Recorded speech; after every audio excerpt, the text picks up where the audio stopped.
trails on that road. Okay. We got tied up in the traffic stop. Okay, you got it.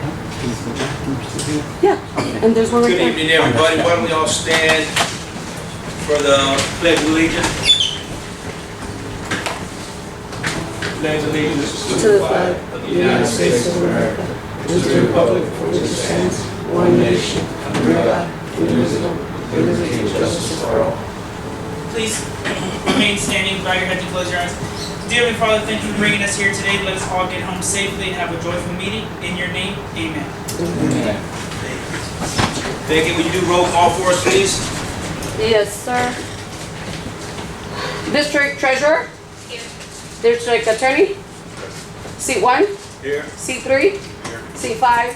Here. Seat 2? Here. For the record, C4 might not make it.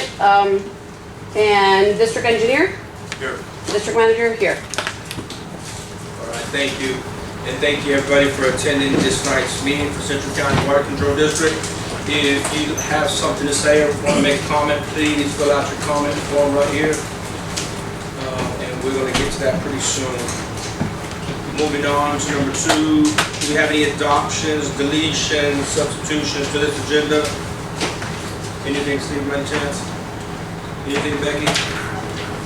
None? All right, moving on. Can we get an approval or a motion to approve the regular and budget board meeting minutes for June 24th, 25th, 2025, also the 22nd, 23rd of July, and also the 26th and the 27th of August. Aye. We have a motion on the floor. Do we have a second?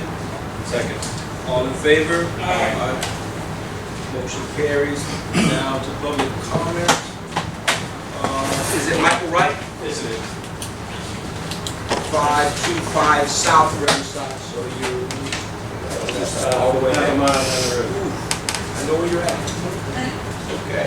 I made some copies, that's just a brief overview of the comments I'm gonna make for the board member. I'm just gonna read off the statement. First, I'd like to say good evening. My name's Michael Wright. I'm here on behalf of my mother, Nancy Wright. Okay. She lives at that address, 525 South Riverside Street. She's lived there our family's lived there for about 45 years now. Okay. And within the last 2 years, my father recently passed away, and she's widowed and living on a fixed income. Right now, she qualifies for the state senior property tax exemption through Hendry County. But with that, she still is under a financial burden with fixed income. So tonight, I'm asking or requesting that the board vote to provide or establish a senior property tax exemption for longtime residents like my mother, to provide some relief, make a meaningful difference for her and for others in similar circumstances within the community. Short and sweet. I think that is the point. Thank you, Mr. Wright. Thank you. Anybody on the board have any questions, comments? This is supposed to be for Henry County, not for us. I believe so. I mean, the approval. So, She did receive the exemption, the property tax exemption through Henry County. yes, sir. But a bulk majority of it is through Central County Water Control District, and they don't have any control over your district. So that's why we're here, Correct. requesting that exemption from you. Let me pull something up right here. I don't have a laptop on, forgive me. It's 2.5 acres. Okay. 2.5 acres. Let me pull it up right quick. It is, while I'm doing that, anybody have any questions? Well, okay. Go right ahead. Just comments, but, we just have to, if it's something that we vote on, I don't think it'll be today, but, it'll be, we gotta take in consideration everyone else, right? There's a lot of people that are probably in the same situation as your mom. So that's kind of something that we have to, That's why I made the request a little broad yeah. to include the other residents and their circumstances. I think my personal belief is that if they've lived here 25, 40 years, mean, if they're 80 years old, she's 85, and she's on a fixed income, I think at some point, we need to try to relieve some of that burden from their shoulders. So let me ask you this question. So what did Henry County, what are they doing on their part? Because, so for instance, when you have homestead exemption, most of us have home exemption in Henry County. We pay that fee, and then it's broken down to Central County. I think it's 400 something that we pay taxes on acre. 425. It's like 425 an acre. So she has 2.5 acres, so she's roughly around 9. The mosquito and the school and all that stuff doesn't, my reception is bad, forgive me, that doesn't have anything to do with us. I think on our taxes, so it's 425, so you're looking at roughly 900, you're looking at roughly 900. What are you proposing, or what are you thinking? They exempt her from $378 so far of her obligation for property taxes, with the exception of the non-element, the fire control or the fire district, police, things like that. So it's not a vacant land, is it? No, well, her house is on one lot, on 1 acre and a quarter, and so they have a barn on the other acre and a quarter. Yes, sir. And I'm not asking for a complete exemption, I'm just asking for a little bit, if possible. I don't know if you could maybe exempt one of those lots. And I know, I think maybe that would help, anything would help. So we definitely have to, we'll get some counsel from our attorney, but anything that we do, if approved, it's gonna set a chain reaction. Right. They're gonna be busting down this door for certain things as well. Go ahead. Is the property being occupied by herself, or is it more, Just by herself. Her and my father lived there, and we passed away. so you live in town? No, I live in Auburndale. We just come down here.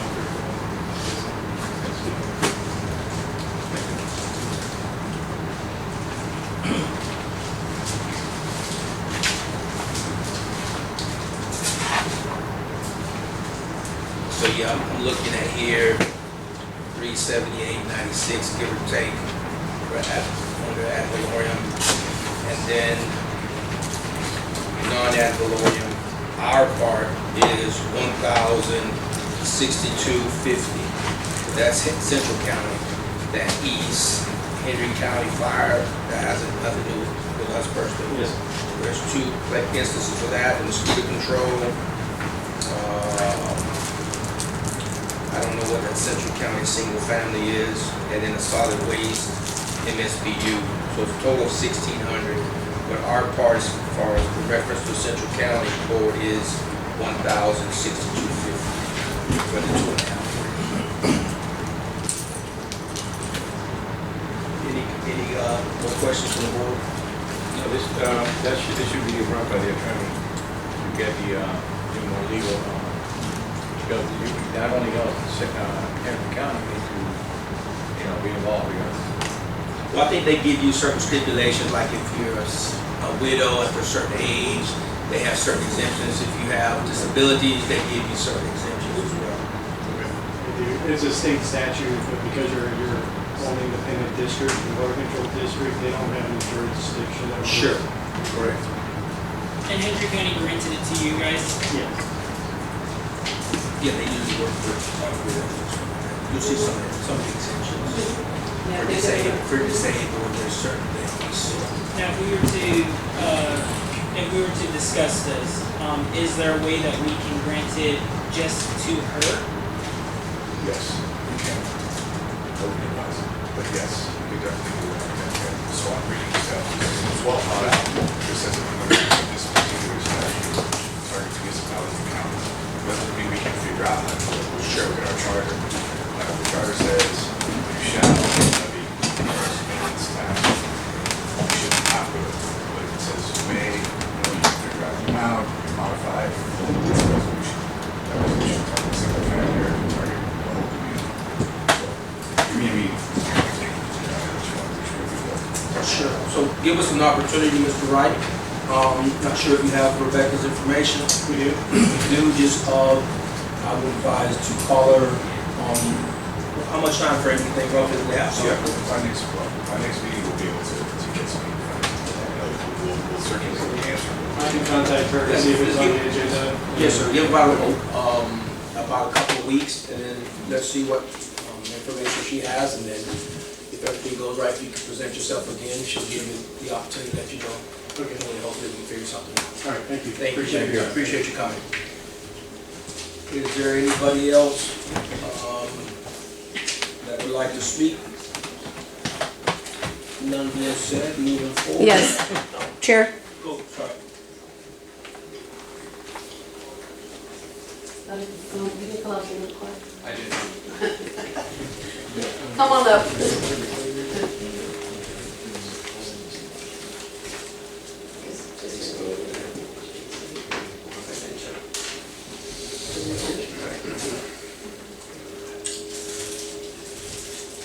Deputies, before the evening's over, can you speak with me? Because I've got some complaints about drones at night. So I want to know what can be done and what can't be done. Yes. Instead of people shooting them out of the sky. Oh, right.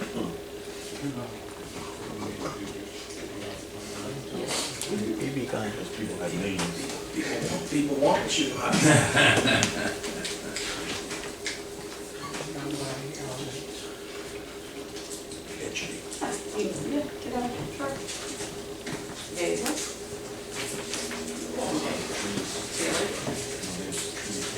Literally.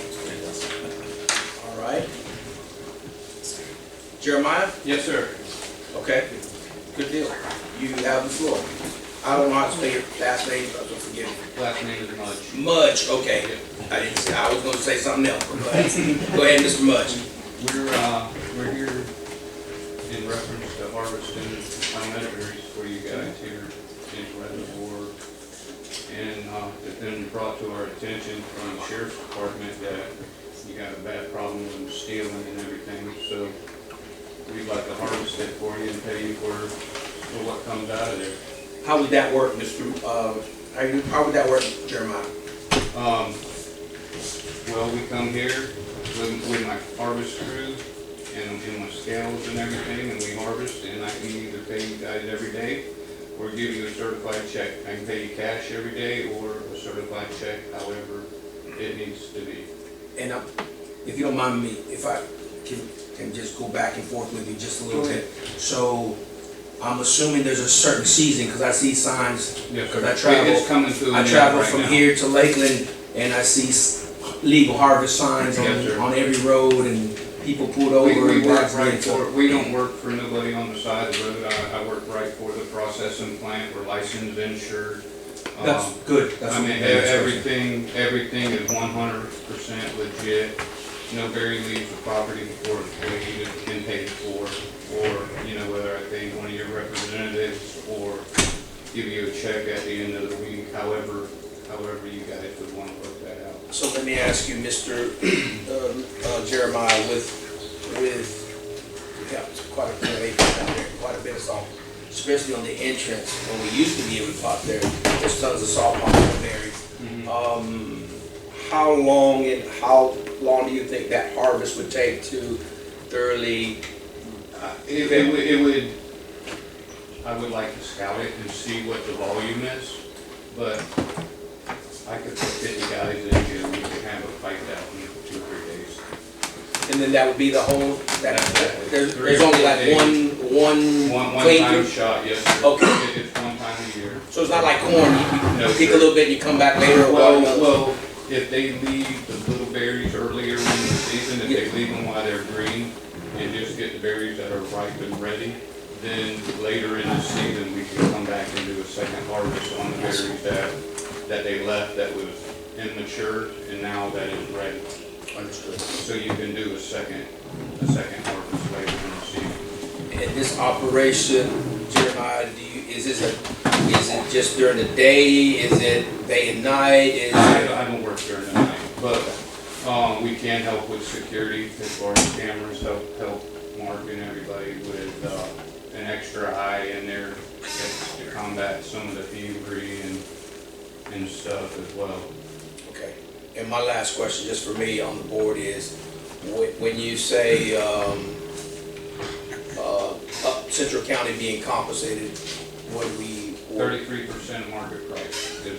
Because that fluctuates on a daily. That could fluctuate hourly. Okay, I didn't know. I mean, it's a crazy market, but once I get a text message from the processing plant, that's what we're locked in for. No matter whether it drops 50 cents or it goes up 50 cents. So So, let me ask an important question. I know one more.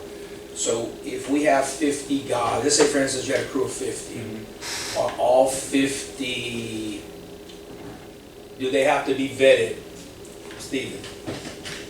No, we can go under his. my liability. And I got plenty of references. I mean, we do about 500,000 acres a year. Understood. From here all the way to North Georgia. Understood. Okay. So if you guys need references on anything, we can put that as well. No, I'm good with that as long as he says that. I'm open up to the board. Anybody from the board? You got, is there any type of licensing or permitting that is required? Absolutely, through the state of Florida, Department of Agriculture. Not through you guys give No, I'm us. saying, but we would have to request it, or you would request it? No, you would give us a permission. They need the permission. Yeah, from we the owner need of the land. permission. I go through the state of Florida, they approve it, and as soon as they approve it, we can go in there immediately and knock it out. I'm assuming you've probably seen what we have there. I've never stepped foot on the property. I can answer just about any question Just- y'all have related to anything that has to do with this. I'm just wondering, like ballpark numbers, what's in there as far as berries and what? On the low end, 100,000 pounds. Easily. So that's on the low end. What's been the average price on the? This year it was $2.10 was, they got up to that, I would say an average price, 190. Yeah, it stayed around $2.10, $2. I got, the highest I seen it was $2.35 this year. And you said our share would be what, 33 cents? 1/3, so that would be what, So we're looking at- 75%, somewhere around in there, depending. So we're looking at anywhere between, I don't know, 40, 60 grand, somewhere in there? And within a week's time. Yeah. It's definitely lucrative because all you see is illegal Well, I harvest. mean, all they're gonna do is steal it from you. Well, here's the issue that I've known Jeremy for a long time. Gotcha. Obviously, he's got references. He's been doing this a long time. I've been chasing these guys in y'all's property for 3 years I now. bet. They've trashed the place. Most of the money this is money that should go back to the residents of Montour in whatever way, shape, or form. Sure. That's for y'all to decide. Sure. But the money gets stolen, and it goes back to Immokalee, because most of the vehicles and the people that we get have a Carter County address. Understood. I've spent night after night, cameras, walking it thigh deep, driving the four-wheelers in there, trying to catch people. We ran them, we haven't had very good luck. It's a big piece of property, and there's 2 canals to cross. Absolutely. So but the amount of garbage that's been left in there it's a shame. And I can have my guys pick it up as we go along as well. And they know not to leave no trash.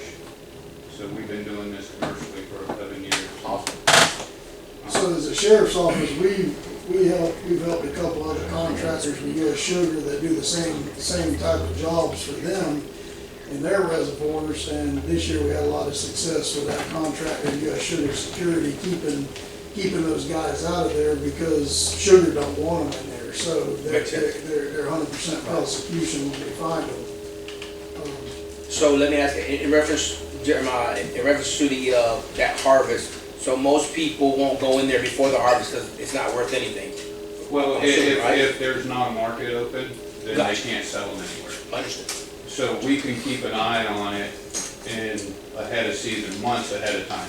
We can strategically I run 23 cameras this year all across South Florida here. Sure. And it's just, it's crazy. Thank God ice come in this year and Where last year I probably had 75 to 100,000 pounds stolen from me off different properties. We probably had a couple thousand pounds this year because of, It's made a difference. Yeah. The cracking down. absolutely, Yeah, because I see it even up in Lakeland. sure. There's tons of it up there, and I see a lot of people knocking people. We were in there this past week. We went in on foot, and myself and AJ, and then we went back in the next night on four-wheelers. I knew the guys were in there. I seen where they were dragging the berry bags out, and I had them on camera. So I was like, all right, well, let's try the four-wheeler. So we went in, we searched, got after dark, finally got tired of getting eaten up by mosquitoes. Absolutely.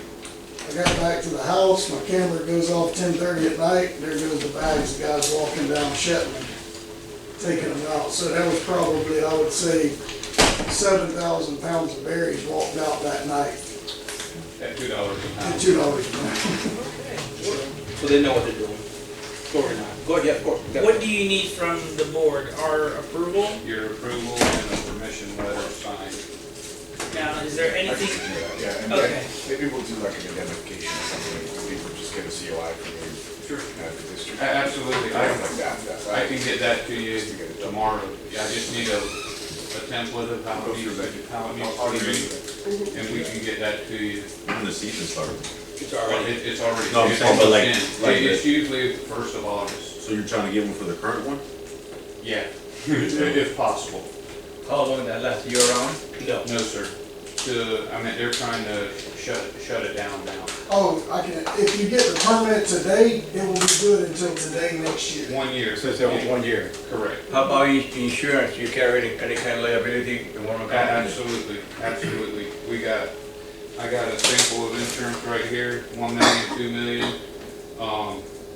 Anything that you need, I can provide it for you. Yeah, our attorney would work that out for sure.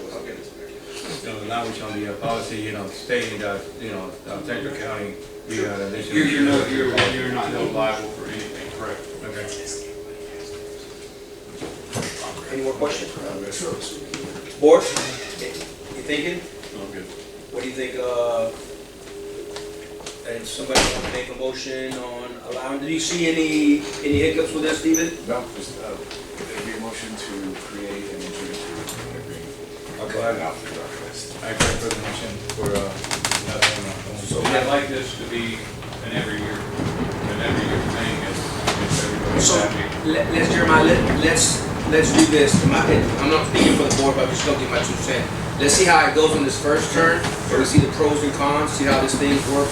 Before we go into like a 5-year or 10-year thing, because I don't want it to get ugly.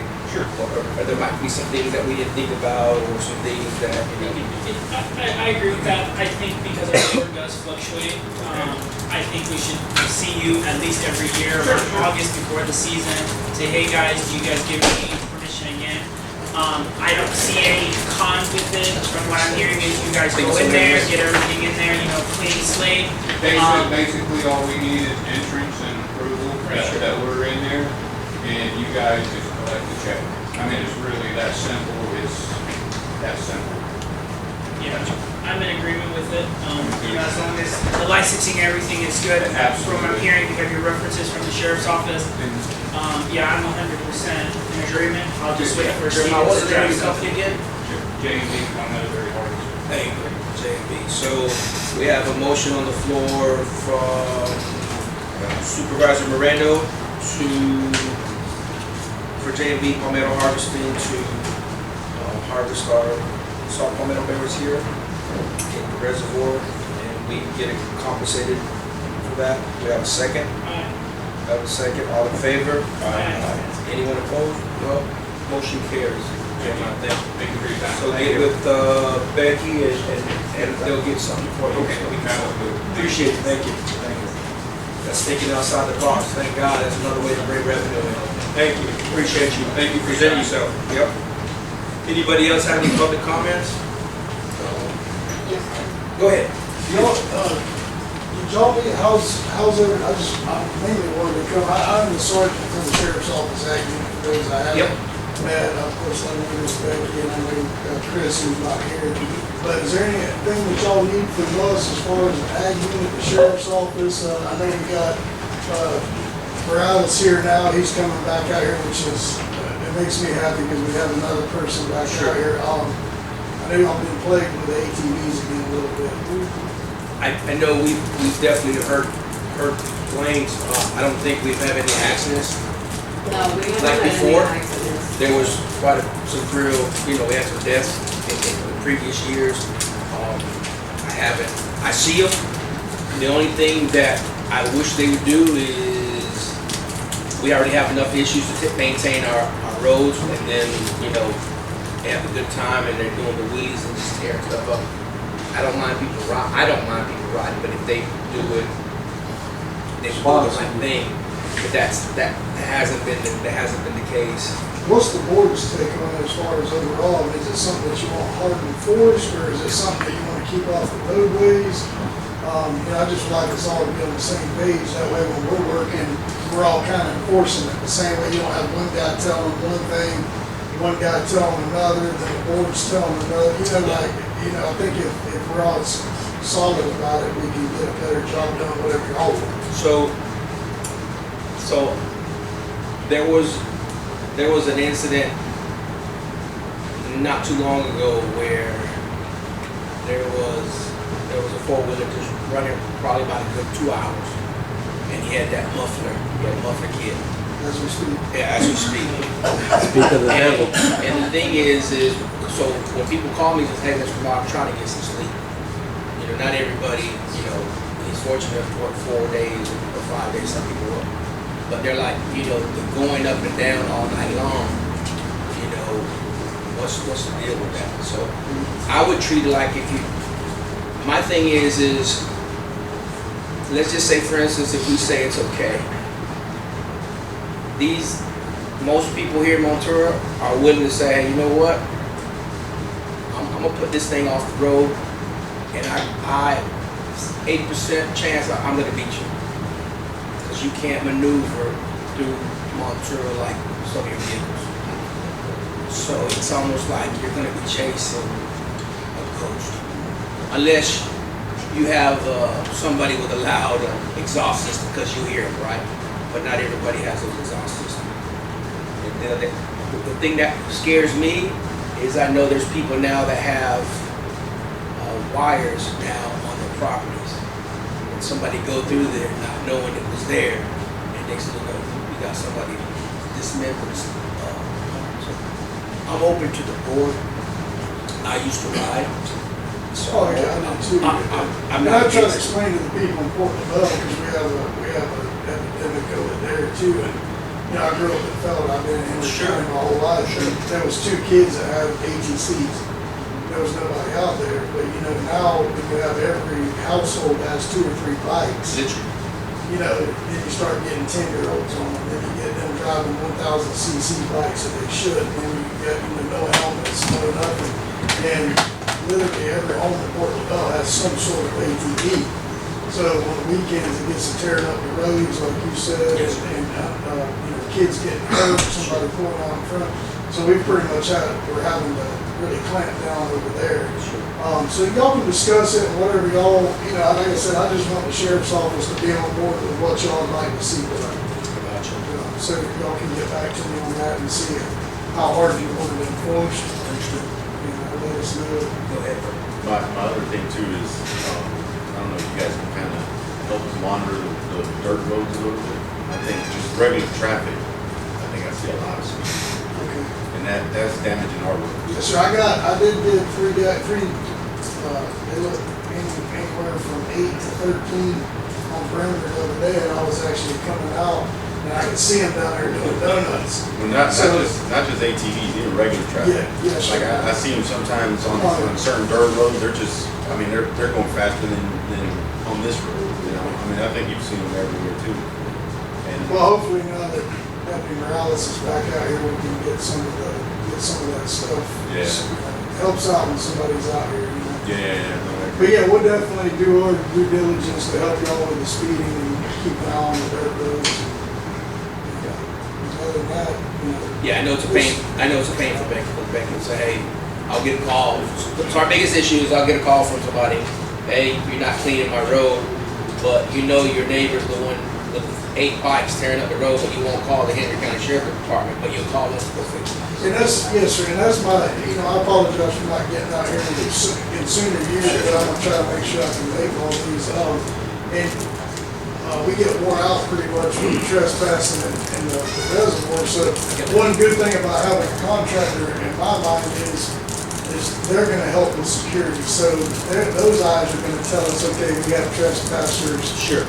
Can y'all come out here, and we can come out here and do our job to help, the county not get their resources stolen. And the other thing, I think what we can do better between Central County and Henry County Sheriff Department is collaborate more. Like, is there certain other things that we could be doing better than, better practices than what we're doing now? Because a lot of people assume nobody goes in and like, yeah, all right. Well, we have to now, because Montour is growing just like LaBelle is. Yes, sir. So, the only way for us to do a good job is all of us to communicate. Absolutely. Say, hey, I'm having an issue here, and let's try to jump on it. Thank Thank you for your time. I guys. appreciate it, thank you. Anybody else have anything? Thank you, so, been good so far. I wanted to add a little something. Go right ahead. So, just recently I had a case off of 421 Toledo where they stole the chambers and septics. Okay. So it's been an ongoing thing. I had another case probably back in March or April for Bald Cypress. The last guy was telling me I don't know if this is something you guys would maybe be able to contact either county or just Marshall for the permits. But apparently they're taking a month, 2 months to even come out to inspect. Yeah. And then decide whether, okay, yes, That's but no. the health department. Gotcha. That's the health department, and according to them, they are behind. Oh, we talking about septic Yeah, permits? septic permits, yeah. So the one thing that the homeowners can do is, 'cause I work in that business a little bit through Public Works. If they bought a old school concrete tank, ain't nobody really moving it. Right. But if you buy HDPE, Which is a pretty much what they're one person bank could go in and out. Yeah. So that's the other problem that I don't like about our growth is people see opportunity. So while we're working hard to pay bills, you've got people trolling up and down all of our roads, see what's going on. Well, that's an easy hit. I mean, I've heard people pay one, they took my whole fence line. But so what I tell people is, well, if you don't do a report, Henry County doesn't know. We can't. So there's a lot of people that don't even call in to let people know what's going on. I said, so you're not helping us as a community. And then I do want to follow up with Stack Mobile, see if they have anybody who's waiting on permits, or if you guys know any other department I can get a hold of so I can get addresses. So in reference to that, what you could do is, The county. well, so what you can really do is when you install that septic tank, because those things can pop up, even with water in it, because of the buoyance, the water table is so strong right now, so high. So what they could do is, if the county would allow them to backfill maybe 50-60% of it, at least that person that's going to try, the people that are going to try to get it, they got their work cut out for them. It's not going to be like in and out. Right, and that's the thing that's like, the tank itself, they don't touch. They pull the pump out, but they take out the chambers, like the drain field. It's a trade for sure. That's They have the all traders. Yeah, that's all they snatch, right? The tank stays, everything else stays. So, okay, all right, yeah, I'm gonna try to get those addresses that way to be. Yeah, and I think, like I said, I know a few of the commissioners, I can tell them that we have, because I actually want them to install these days. So we can bring them to light, maybe they have some better ideas as well. Let me ask this question. Have you guys checked like the fog cameras, see if you see anybody coming in and out? We've already tried the last guy, that was the most solid lead that we had, but he can't even get me information on the person that contacted him, sent him a picture of the license plate of the truck that was parked in front, like right around the corner about a week prior, occupied by 2 people, male and female. I ran it, it's 2 registered owners, male and female, one out of Palm Beach, another I think it was out of Belgrade.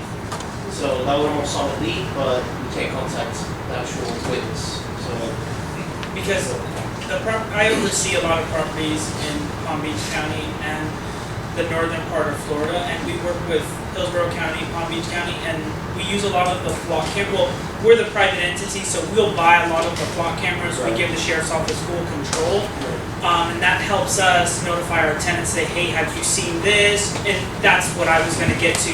If you have any of that, we do have an app now that we can master blast it to everyone in the community. You see something, say something, because we're all neighbors here, we all need to speak up and help each other out.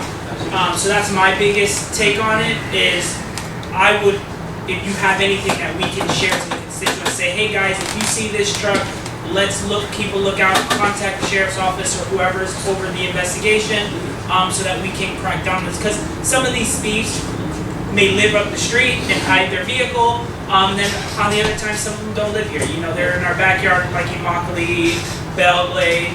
So that's why I say, if you had any of that you could provide, I can help master that out to everybody. Everything's done, I'm gonna send it to you, and then it's something we can put out. We see the truck, it's not out, see what we got. And I know that some people call me, hey, somebody took my water system. So that's the only thing I don't like about four-wheelers. Because some four-wheelers on the dirt roads, and you can, a lot of times people they're looking. Not all of them, but there's still that majority, there's still that few in our neighborhood that are mischievous. And that's an easy. The biggest thing I've been recommending to the residents of Ventura is the same thing that I've recommended to. I finally got them on board our big landowners, our ranches. Yes, sir. The game camera that sends the picture to your phone was a game changer for me. I didn't solve a lot of cases earlier in my career, and now since I've got them in hand and I put them different places, these cameras really give law enforcement something to go off of. It gives us a clue.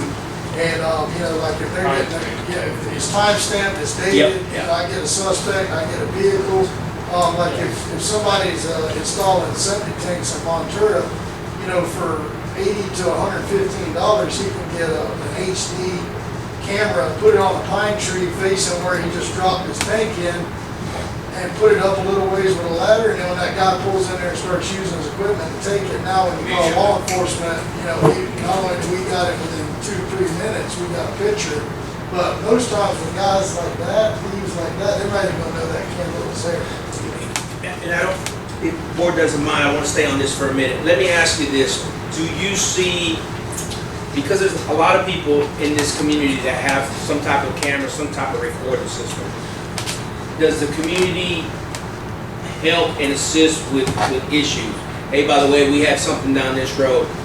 If you go down to the neighborhood, I have a system. Are they willing to share the information that they have? For the most part, they try. A lot of times people only have the Ring cameras. Okay. The Ring camera only records like right when something happens. Sure. It's not like a cloud where it stays on for 2 or 3 days. Understood. So that's usually the problem that we run into. But for the most part, people, oh yeah, absolutely. Okay. The reason the game camera is so good is because you can strategically place it. Absolutely. And also, like you're sitting there, you're in Fort Myers and you look down, like, oh, my game camera just went off. And they look at it and they're like, hey, there's somebody going in my shed with my ATV or my motorcycle. And then you get on law enforcement and now you've already got people on the way to where, like you said, with a Ring camera or a corner house camera, it only catches that spot. And it doesn't always notify you. Yeah, that's true. Okay. Good stuff. I guess this is some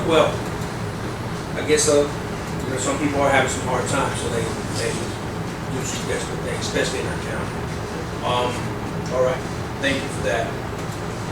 Anything else on that board? We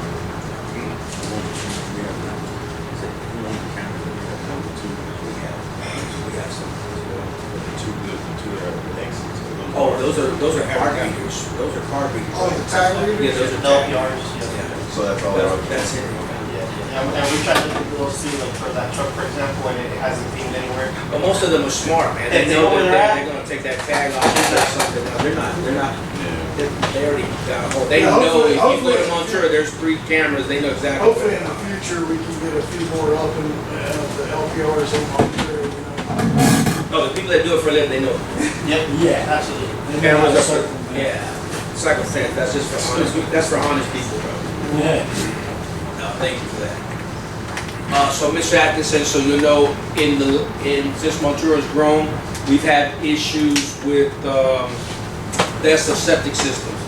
So like with the health department, you know, they're the ones that come out and inspect. So sometimes that 2 or 3 weeks or a month to come out, by the time they come out, the system is gone. So they were asking if there's something that we could do, so maybe if you could bring it up to the health department, or something that could help out, hey, can we get a better turnaround, or what can we do so these systems, this investment doesn't get taken in our community? And I don't know if you've experienced it in other places that you oversee. Yeah, I'll get with the health department and let them know. And I know they were behind Yes, sir, they were for a while. Sure. They've gotten a little bit better, but they also allow you to do third parties. Well, there you go. So there's a guy actually in LaBelle, a firm, that will do it. He'll come out within 2 or 3 days. It's $150, but $150 to get it done in a few days so you can cover it up. And you can Sometimes protect your it's beneficial. Yes, sir. That'd probably be the wise thing to do. Let me ask, does the county doesn't use GAP? Cap? GAP, it's a government agency that does inspections, it's a third party. So we use CAP government. Oh, yeah, Yeah. GAP. So they do some supplemental inspection stuff, but not with the health department. I don't think the health department they've got 2 guys for Hendry and Glades County. And then they have those other firms that are like third party that can do it.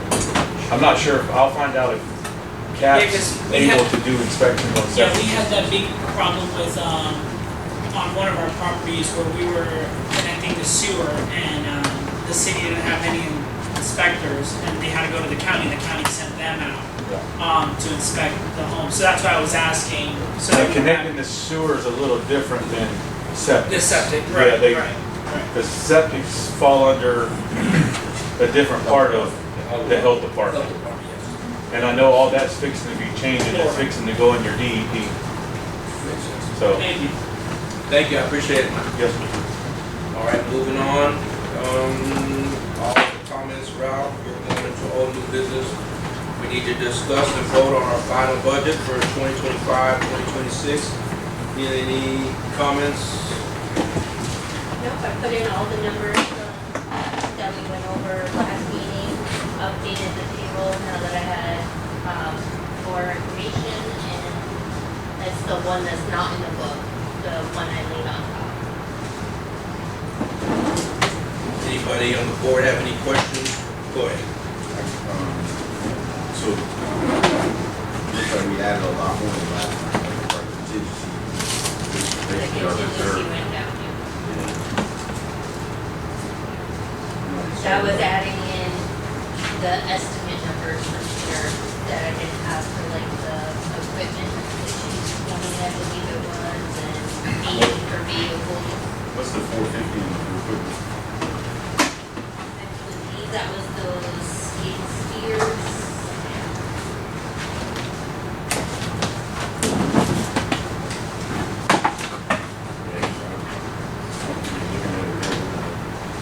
I think that was from the stuff that was here, the proposals of the mowers and all that. I added it up real quick and all those estimates, if you approve to buy them, that's what it was. I don't, go ahead. Nick, do we have to replace all that? That whole stack that we got? I'm sorry? We have to replace that whole stack of quotes that were provided last meeting?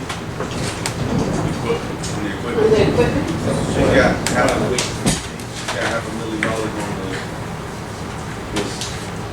Those are just the items that are coming up, that are expiring, and, in the last meeting, you guys requested for me to put the priority list of what really needs to be, changed out, which is the, But I guess where I'm getting at is that, the way I look at a budget, it should be something realistic, right? I mean, with a little bluff here and there in case something happens, but we're looking at almost $700,000 worth of equipment.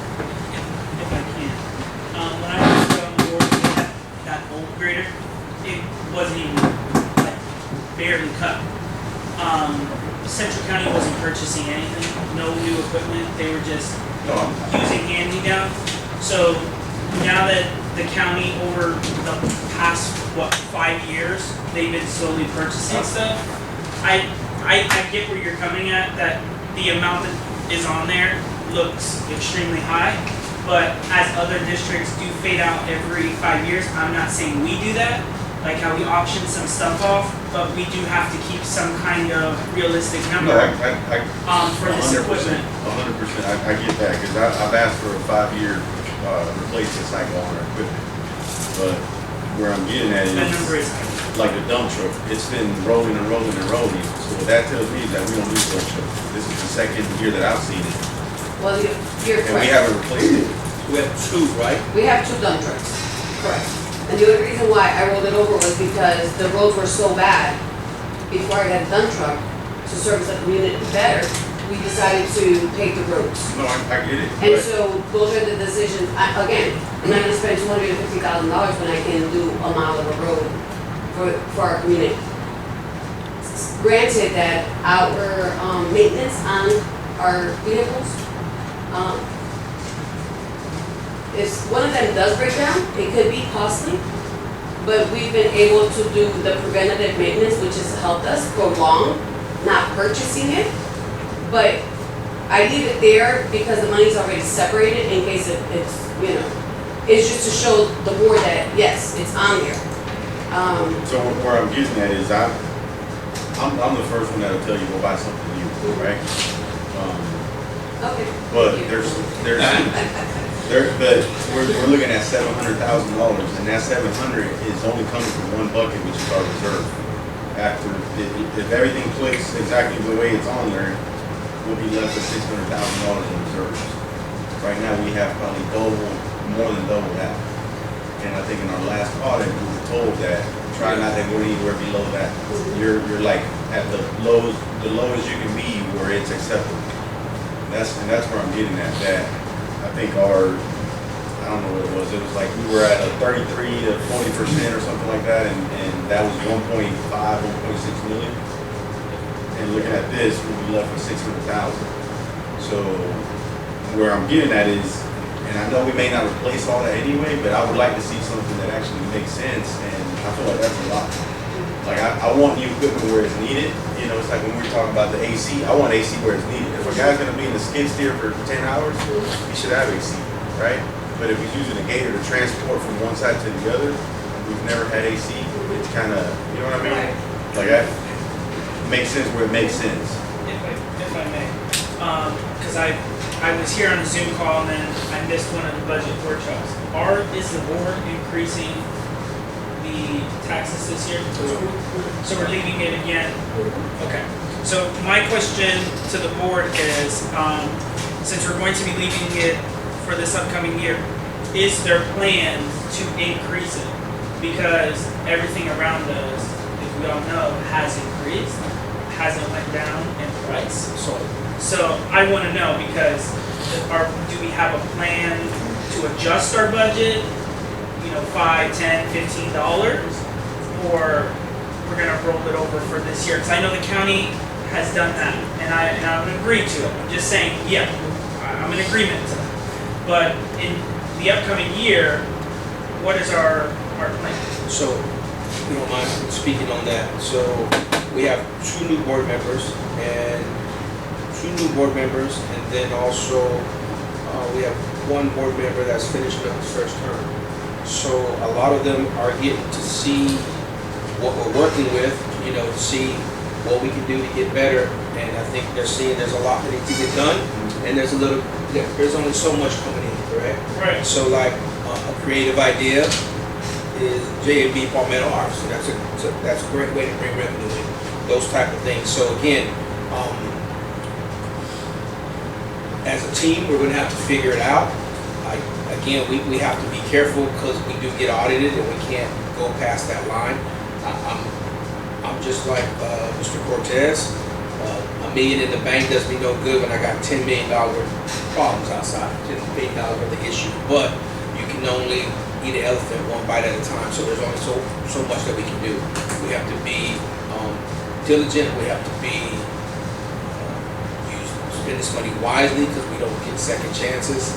So these are the things that the new board members coming in, we're gonna help us with, help us see it. So maybe they have some creative ideas that we haven't seen in times past. Because I think they're seeing it, just like we see it, hey, it's not like people think it is in the outside world, oh, we give you all this money. And truly, it's not a lot of money that we get.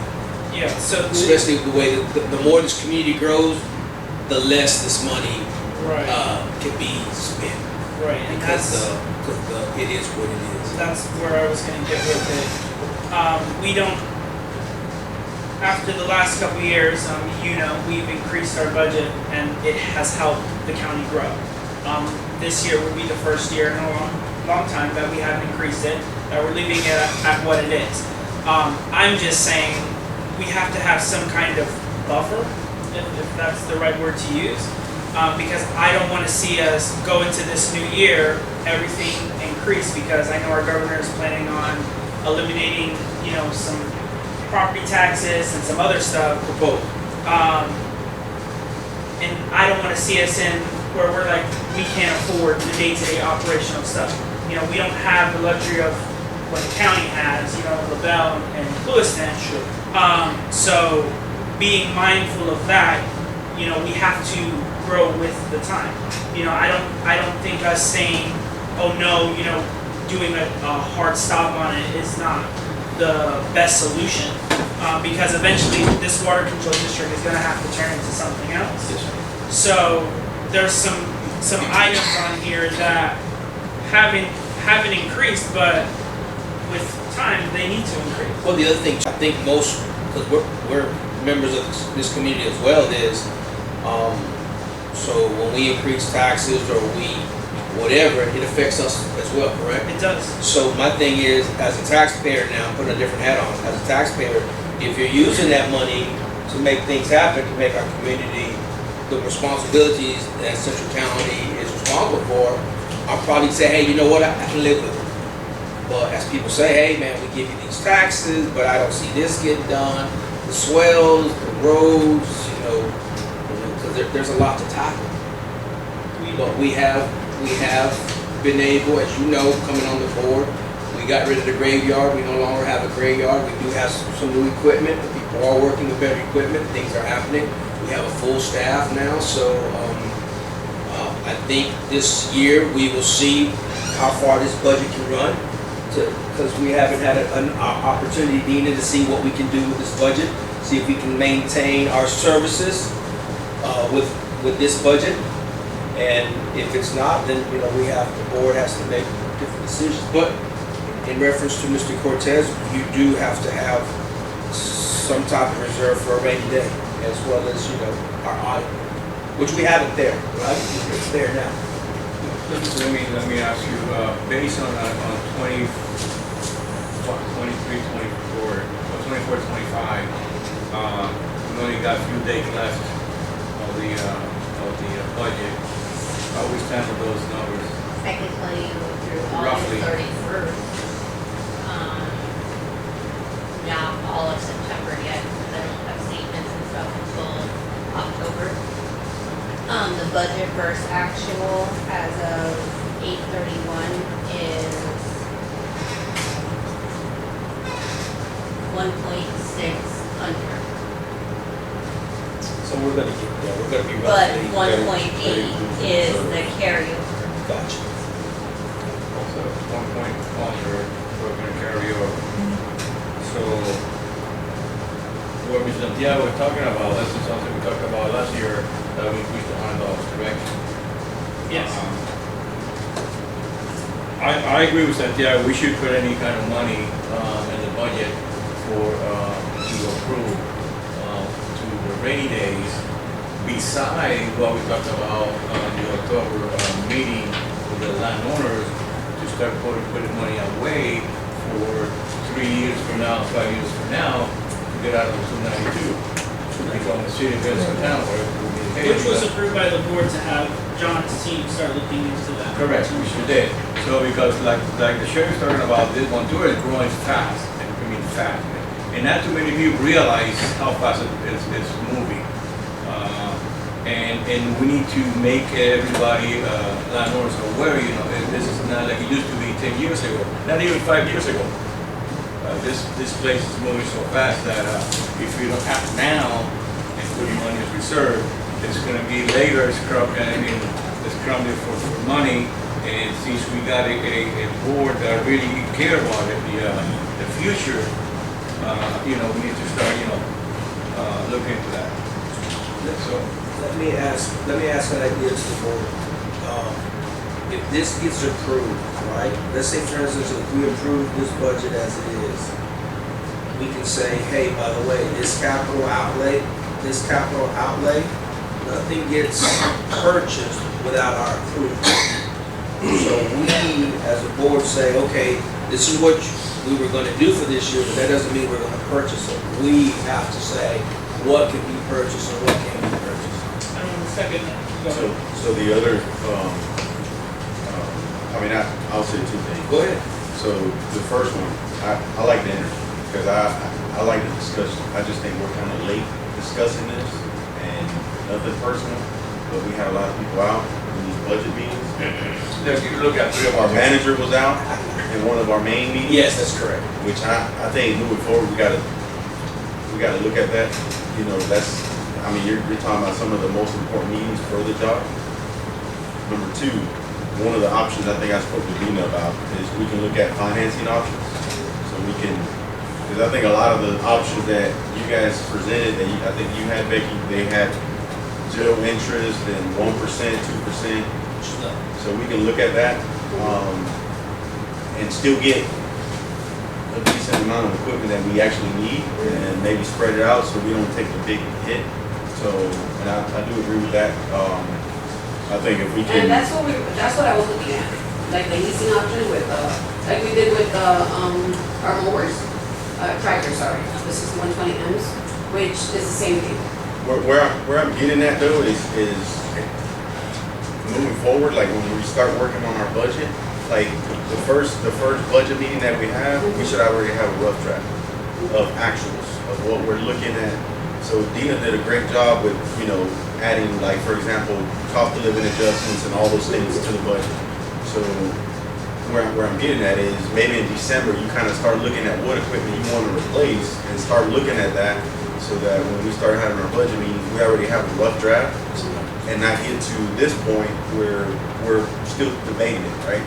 And when we start the first meeting, it's more of actual discussing what the budget is and actuals, not more of let's just throw it in there and you know, because right now I agree that's kind of the only way to really go now is I guess run with it and then figure it out as we go. But the next one where I would like to see is like a good projection of okay, these are the 2 pieces of equipment we've already discussed and this is what we want to replace because of our priority list. This is how much I think we should spend in roads, you know what I mean? Like that's where I would like to get to so that next year it's kind of, we hit the ground running in our budget meetings. I think a blessing for us is 2 properties have sold, two have sold before, so I don't know where that fund's at or haven't hit the books as It was deposited in September, right? as well.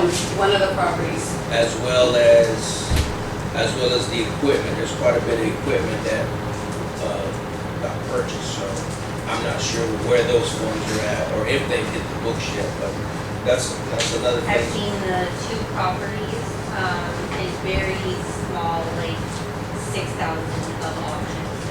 So it might be September money And that where is did- not in financials, because these are through August 31st. Gotcha. Where would we see that? In your income and Okay, miscellaneous income. understood. So maybe that might be an opportunity where we can use some of that, do our down payment or so a few monthly payments that get by. So Does that make sense, as far as kind of running it that way? These are all business decisions that should discuss not about the resolution or maybe one way to do it is you know, people we don't do it that often. We do resolutions sometimes, but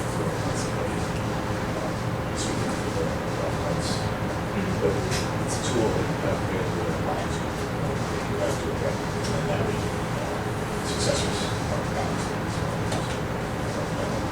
It doesn't have to be that. But I mean, as far as like, if it gets approved, once we run the motion, we can always even, I know the regular budget, we can adjust if we need to, as long as the totals don't change as well. It has to be well documented for auditors. It's possible. Yeah, so that full 450 doesn't have to be spent on equipment, and whatever's not used can be used somewhere else, or it would be part of that carryover for the next year. Okay, 'cause I just put that number based that's on what the answers, number. that's what answers my question about this whole, planning for another day. Is because we have a lot of illegal semi-trucks, heavy equipment that comes in and out of Ventura. And some of our paved roads that were just recently paved or cracking, on the edges. So I wanna make sure we have in our budget funds that if we need to make an emergency adjustment to resurface a road, we have those funds available. Because what the resurfacing of the roads was increased to, I don't think that's enough. We increased that and we increased the maintenance. Yeah. I don't think that was enough, but I was outvoted on that one. I was there for that meeting. But that's what I wanted to hear from the rest of the board, that that does come about, that the board is open to moving funds from other TAP projects, to addressing those issues. Yeah, as long as your bottom line numbers don't mean you can use the money however you want. And as long as you document it correctly with you, our audit should be, okay. Any more discussion? Alright. So can we get a motion on the floor for the final budget for FY 2025-2026? I've got a motion for the 25, 26. We have a motion by Mr. Moreno. We have a second. We don't have a second, so it doesn't pass. Moving on to B. Chair, just so we know that this has to be registered with the county. So, no, I'm just letting the board know. I don't think the board knows What that. could you like change on it? Like what can we come to so that you submit it on time? So as the chairman, I cannot second. Can we move what we put for equipment? I'll let the board deal with the state of Florida Where's the deadline? for not having a budget. Today. The 30th. It's for me, it's the roads. I don't like that we have $500,000 in equipment, even though I do agree in purchasing equipment. But that's a big chunk when we have roads that need to be resurfaced, throughout Ventura, and it is a big issue. If we can have that amount, and putting that in resurfacing of roads, because I think that will be more graciously appreciated from our constituents, and instead of purchasing gators or mowers or zero turns, I wasn't here for that. And then I'll second that motion. But the 400, we have 450,000 for. We only have one of the budget ones, so did we talk about resurfacing roads and Which is under, we have It's on there. 225. Yeah, it's 225. Which is a mile, and that's what we were based off. So we were just giving you, a breakdown, because there is extra money in the rebuilding of roads and dirt roads that we can do a second mile. But the board agreed that yearly we would do a mile and then work with patching up roads to at least save what we have. So that's the only reason why you see the rebuilding of the roads and the dirt roads. And I believe, if I'm mistaken, that number's there until we get a hold of our infrastructure. Once our infrastructure is where it needs to be, that money can be, put back into the general fund or, hopefully in the future, credit back to the constituents.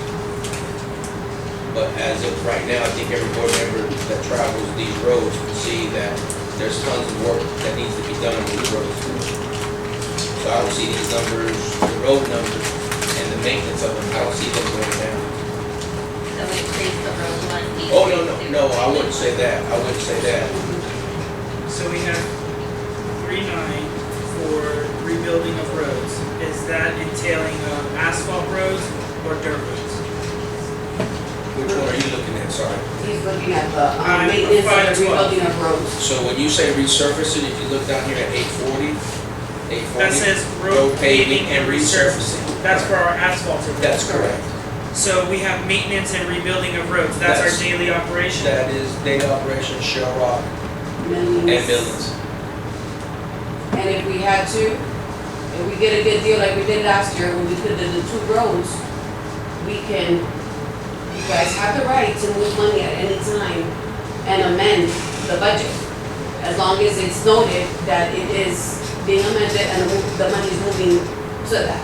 So you're telling me that 840 on our budget of road paving and resurfacing, as right now, and correct me if I'm wrong, is at 225. That is there That's about a mile. So as well as up here for paved roads, that's also a mile? The resurface, you mean the rebuilding of the roads? Okay. Explain to me what is the difference of 512.2 Okay. and 840? Well, 840 is the actual paved roads, Correct. any solid paved road.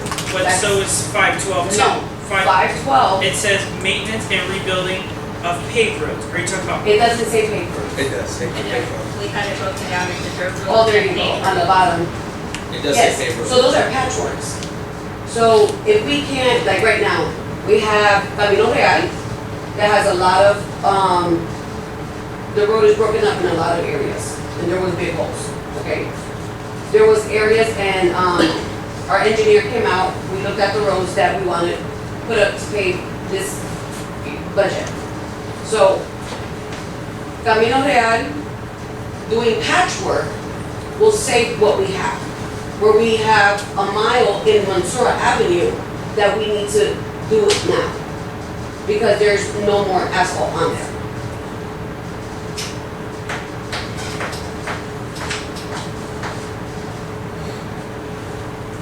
If you look at it, we actually have then $645,000 that we're using towards roads.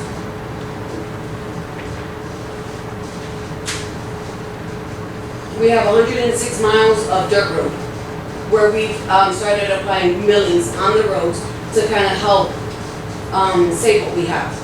And when we rebuild a road, if it's down to the dirt, we have to put in the material to rebuild it and crown it the way it's supposed to. And when we first started the project on the rebuilding of the roads, a road that was in really, really bad, in a very bad position, took 29 loads of lime rock. So if you multiply that by almost $360, that'll kind of tell you what a quarter mile road comes out to.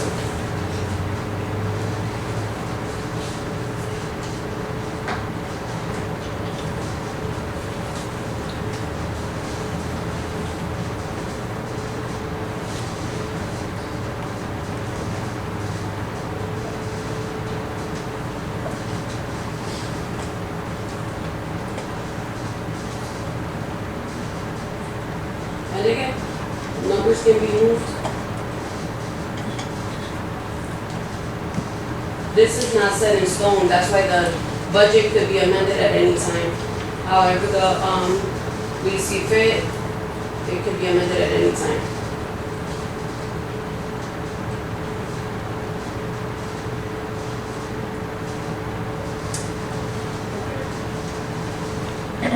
No further questions regarding that?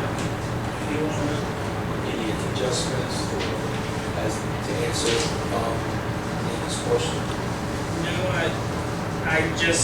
I think instead of it being 512.2 being maintenance and rebuilding of paved roads, I think it should be patchwork, because That's your paper. yeah, that 215 is not gonna be used for paving a road.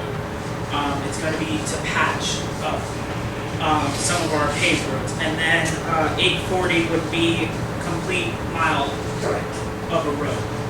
That's what I think would be better, because if we're gonna be using, that's almost close to $500,000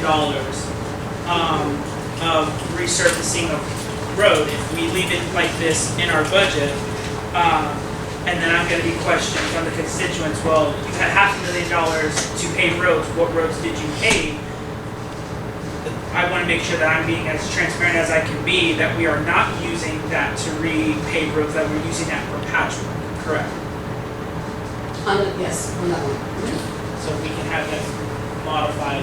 So go down 100 in the 512 category of the No, 100. the numbers will stay the same, the way it's broken down, it says maintenance, repair, paved roads. So you just want to word it different? Yes, because when this budget is released, approved by the board, our constituents are gonna see that it says maintenance and rebuilding of paved roads, and then we go all the way down to capital outlay, road paving and resurfacing. They're gonna say, isn't that the exact same thing?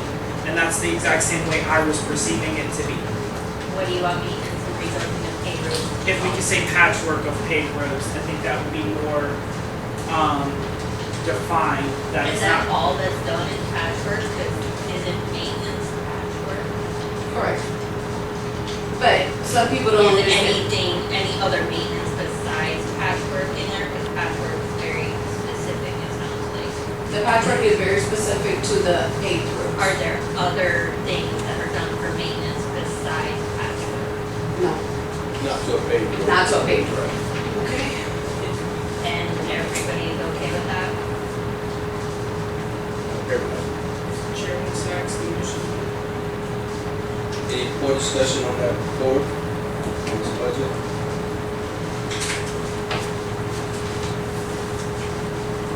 No, I don't.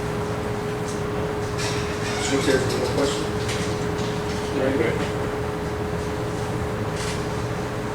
Steve, so what do we do? Make a motion again, or we leave it on? If you're concerned about it, so you can hand off the gavel to the vice chair, maybe the one who makes the motion, if that's what gets you to a motion in a second, you're gonna get something across the line. And for a second, you want to go back to the chair, and then the chair after. Understood. It sounded like that might be an issue last time right now. You can do it that way, but if you have consensus, spoken, as amended, kind of thing, the budget as amended. All right, anybody want to make a motion on the budget, or amended budget for 2025, 2026? I'm gonna get the motion for amendment. Supervisor Pereira's making the motion. Do we have a second? Aye. All in favor? Aye. All in favor? Passes. I can reprint this before I leave, because it needs signatures, and then you submit it. And also for the record, no capital equipment to be purchased without approval from the board. No capital.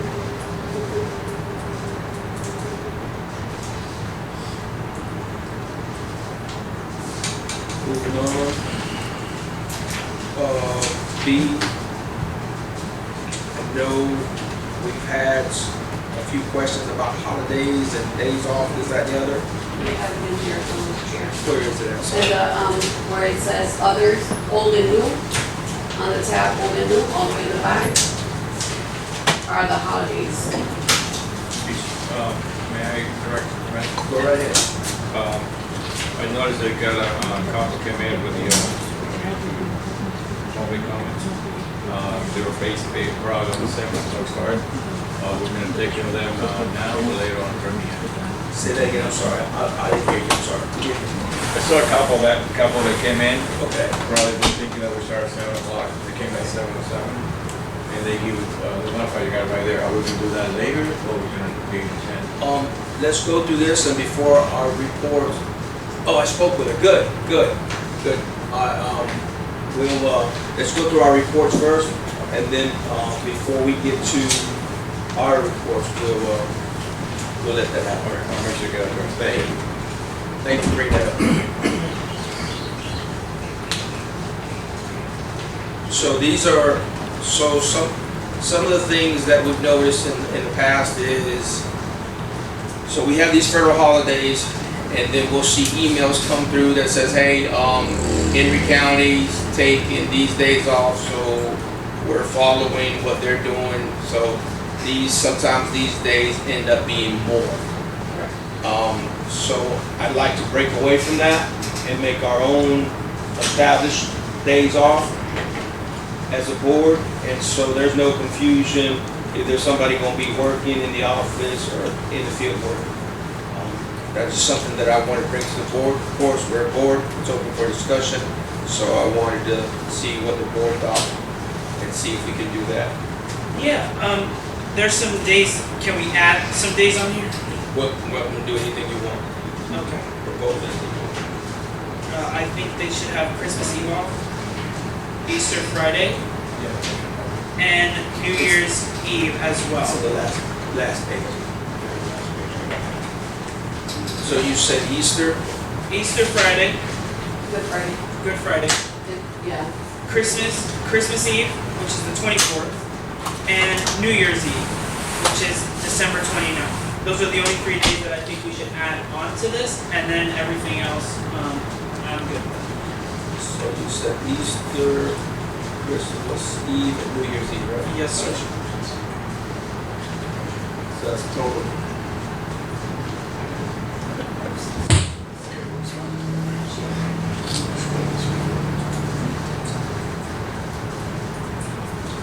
So what about, I don't think most people do Independence Day observe. I know people do the 4th, but most companies don't do the 3rd. The third was in case if it falls on a Saturday. They're just letting you know that you do it the Friday or the Monday if it falls on a Sunday. So if the holiday falls on a Sunday, then we get Monday off.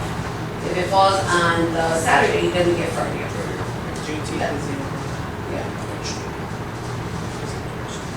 Correct. So Mr. Cortez, this is, if you look on the last page, these are the federal holidays, 2026, the last page.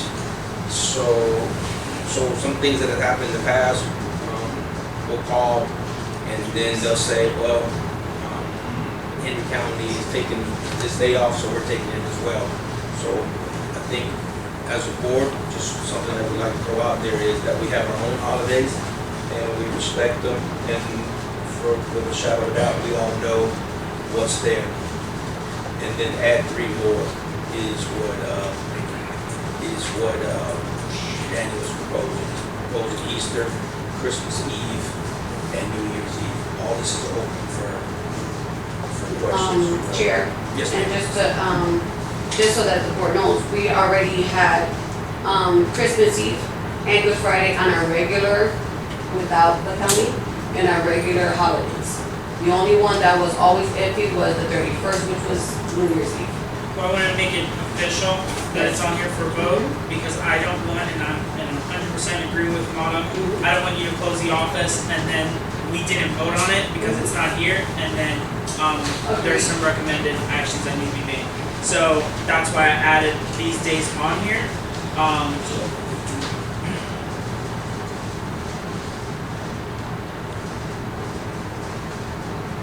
We don't really have, they can follow the county how many days are.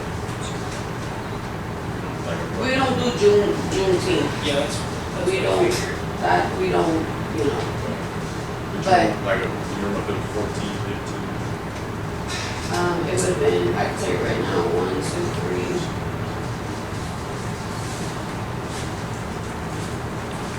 12 days. Normally do 12. Because like I said, New Year's Eve was never included in ours. Unless it was like the governor, but there was emails that would come out that the governor gave the state employees, the New Year's Eve off. And so when the county would bring it through, that was the first question that we had established before with other prior courts, and it was granted. So we just kind of followed it. And so Mr. Mata wants to just have ours established. And I'm in agreement, okay? But like I said, Juneteenth and then the Independence Day of Observance is just letting you know that if it's on a Saturday, then we have Friday. You know, if the holiday falls on the weekend, then we either have that Monday or that Friday. That's, so, you know. And like, Columbus Day, if it falls on a Tuesday, it's only that Tuesday. if not Monday and Tuesday, or, you know. So, and veterans is the same. On Thanksgiving, you give them the day after Thanksgiving, Friday? Oh, yes, yes, thank you, thank you. I would suggest. It was Thanksgiving Eve, which is, and Thanksgiving and Friday off, you're correct. Before we, No. and you work for you. But, before we vote on this holidays that, that we got here, Sure. I would like to compare what we have in place right now with this before we vote on it. Not a problem. She'll get us the list.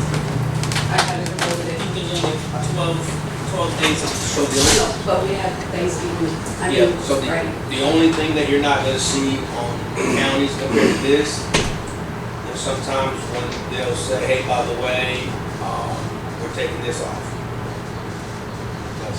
That's something that, up to them. Right, but my thing is, if we follow them, we did the same thing. We should say, we should have our own holidays, stay in line, close to the county, Sure. but not follow them. Exactly. But that's what I wanna do, because sometimes I call like, oh, we're taking off because the county sent an email out that they're giving their employees off. So that's what I'm saying, if we follow that, we're gonna be, that's what I'm saying, I think we need to establish something on our own, stand on our own 2 feet. And it doesn't have to differ too far from theirs, but hey, these are ours. And then we might do the same thing, we might say, hey, by the way, we want to give the employee the whole week off.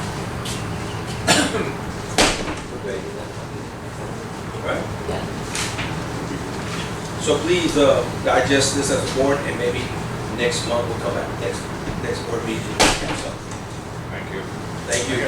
One more. Go ahead. I don't know if you can talk to the guys, maybe, Yes, sir. and maybe get a consensus of what would be their top picks There you go. Okay. That'd be a good idea. if we have to cut some. That way it's not something that at least we can piss them off and it's, I think So we have 13 in Juneteenth total. Day. Right, 13. I think those we can see them. It's 13, and it's, the ones we don't celebrate, like I said, is Juneteenth, the Independence At the Day. present moment. Yeah, the present moment, thank you. And then we do get Thanksgiving and that Friday off. And then just Christmas Eve and Christmas, and then New Year's and Good Friday. It's all we do. But those are, so counting them, there's 13. that you do right now. Juneteenth If was- you add the 31st, it'll be the 14th. And I know Juneteenth this past year was, Yeah. it was something that the county said that they were going to do, but we stayed open. Yeah, we need to take. Good discussion. Moving on to C, adding signage to park. So many know that throughout Central County, especially the courthouse, we have some fruit plants that grow along the fence line and by one of the gazebos. Growing up here in Montura, I used to eat from the plant, and there was a big community outburst that did happen. It was all over Facebook, and then it ended up at my front door. I got a phone call from 6 people saying that one of the clubhouse employees told them that they could not eat from the tree. So like I did speak with our manager, I said for events and certain things that we've had on multiple occasions, people have picked and ate at all of our trees. I think it's now present that we have to make it very clear to them that if they do eat from the tree, we're not saying they can't, but there needs to be some liability sign saying that if you get sick or anything happens, that's at your own risk. Because I know in the past, Flacco has instructed the workers, from what you were telling me, to tell them not to eat from the plant. Me as a board member, I was telling people, yeah, go ahead and eat. Our previous board members were doing the exact same thing as well. Hey, it's Mother Nature, it's fruit. You want to take it, go ahead and eat it. So now that it's boiled over, where now it's becoming a bickering battle from our constituents and clubhouse staff, I think us as the board, we should just protect the entity by saying, hey, you can eat the plant, you can do as you please with it, but Central County and all of its governing bodies is not liable if you get sick. The little berry tree, right there by the gazebo, where the little old metal slide It's used to a be. guava tree. It's the small guavas that are over there by the, Sure, but park, where they park, Correct. the park. Correct. This is a very, Small tree. It's small to you, but to these people, it was really big. So, So you need signage for the tree or what? Don't touch the no, tree? we need to put sign by the entrance saying that if you eat any fruit or anything, I don't plug know. up, I don't- at your own risk. I don't think you need our approval for that. That's just a sign. No, I want the board's approval. That's why I made sure it was here. I want it to be set in stone for years to come, So that's how we had approved. basically. That's how big this Can is, we you add guys. that to the signage outside the clubhouse, the LED? You know, We would have to just put a sign right next to the park area stating if you eat any of the vegetation or fruits, it's at your own risk. Like we do with the pool, swim at your own risk. Any advice, Stephen, Steven? on that? I mean, I'll review the signage, I think I might do signage or something about the pool that I do. You did. I mean, I'll Swim at your own I might have just found one commercial, there might be a Yeah. sign there that somebody says, it says that. Or eat at your own risk. All right. Eat at your own It's risk. easier to find something between the two, but I don't know, this sounds very specific, how this is right. So you're putting the whole Any questions on the board? All right, we have a motion to add signage to our park about our fruit, not consuming our fruit. We have a motion? Yeah. Alright. We have a motion by Santiago. We have a second. second. We have a second by Mr. Moreno. All in favor? Alright. All opposed? I oppose. 3-1. Moving on. Avenida del Centro drainage area. So, Mr. Dobbs and myself, we, visited the Avenida del Centro area for the drainage. And, we had, we spoke about this, and some of the culverts are collapsed, and the water does not drain accordingly. So we, Okay. you had also brought it up in one of our meetings, We did.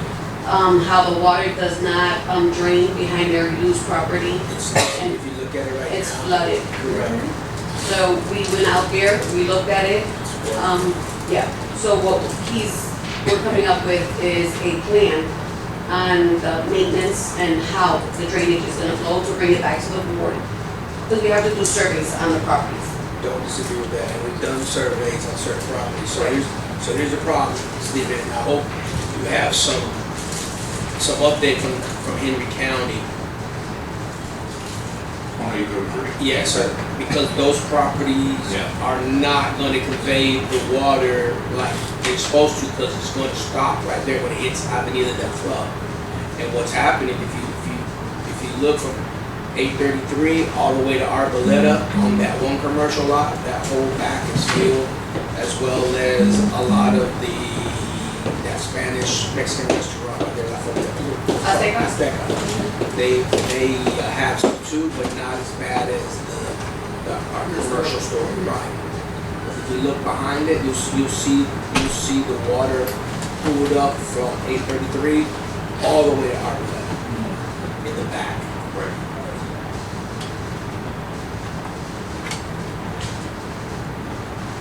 So, but let's talk about Avenida del Centro. Aside from the survey. Do you believe that we can figure something out how to move that whole square? Because it's pretty much from 833 all the way to Hacienda. Once I get the survey, I'll be able to. Gotcha. Kind of like going to the Even if doctor with a broker, with a Sure. arms, I got the survey. So even, Survey's kinda like an X-ray. yes, sir, but even if the pitch is not where it needs to be, Yeah, that just means you gotta dig it in. correct. But And I don't think it's gotta gonna be know what's perfect. there, if I Right. can tell you, hey, you know, we gotta deepen this ditch another foot. Do you have that? Good. So those that are here from, there's the store on 833, there's Avenida del Centro to the left, as well as 833, and then you see Avenida del Club. That whole area in between Avenida del Centro, Avenida del Club, from 833 all the way down to Hacienda, that drainage for that whole middle area, everybody that lives in that area, there's no water really moving. Can I honestly say that? Yeah. All right.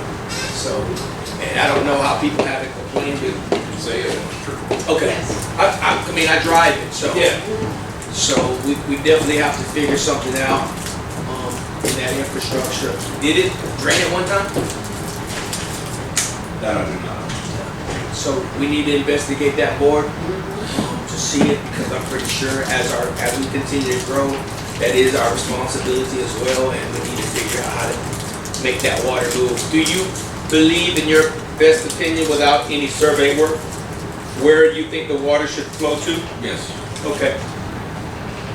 Any idea?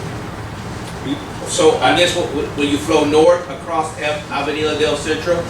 So, what I'm hoping is where the high spot here, we can take it to the canal to the north. Understood. Canal to the south. So the canal to the south, that means you would have to cross Avenida del Club? Yes.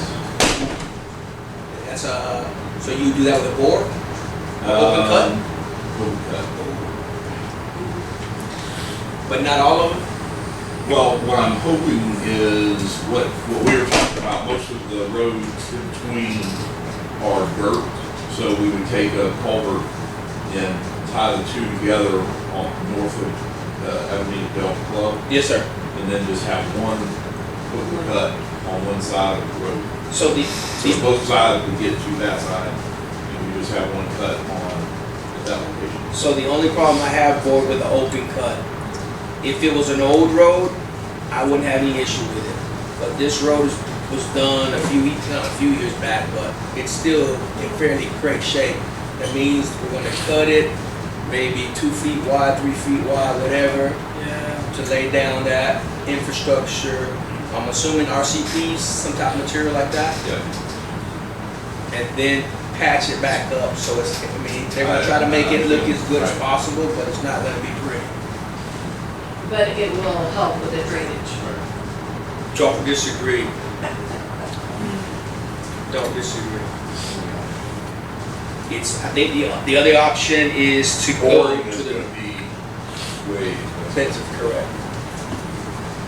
So it would be going to the north, and then, like I said, going to the south.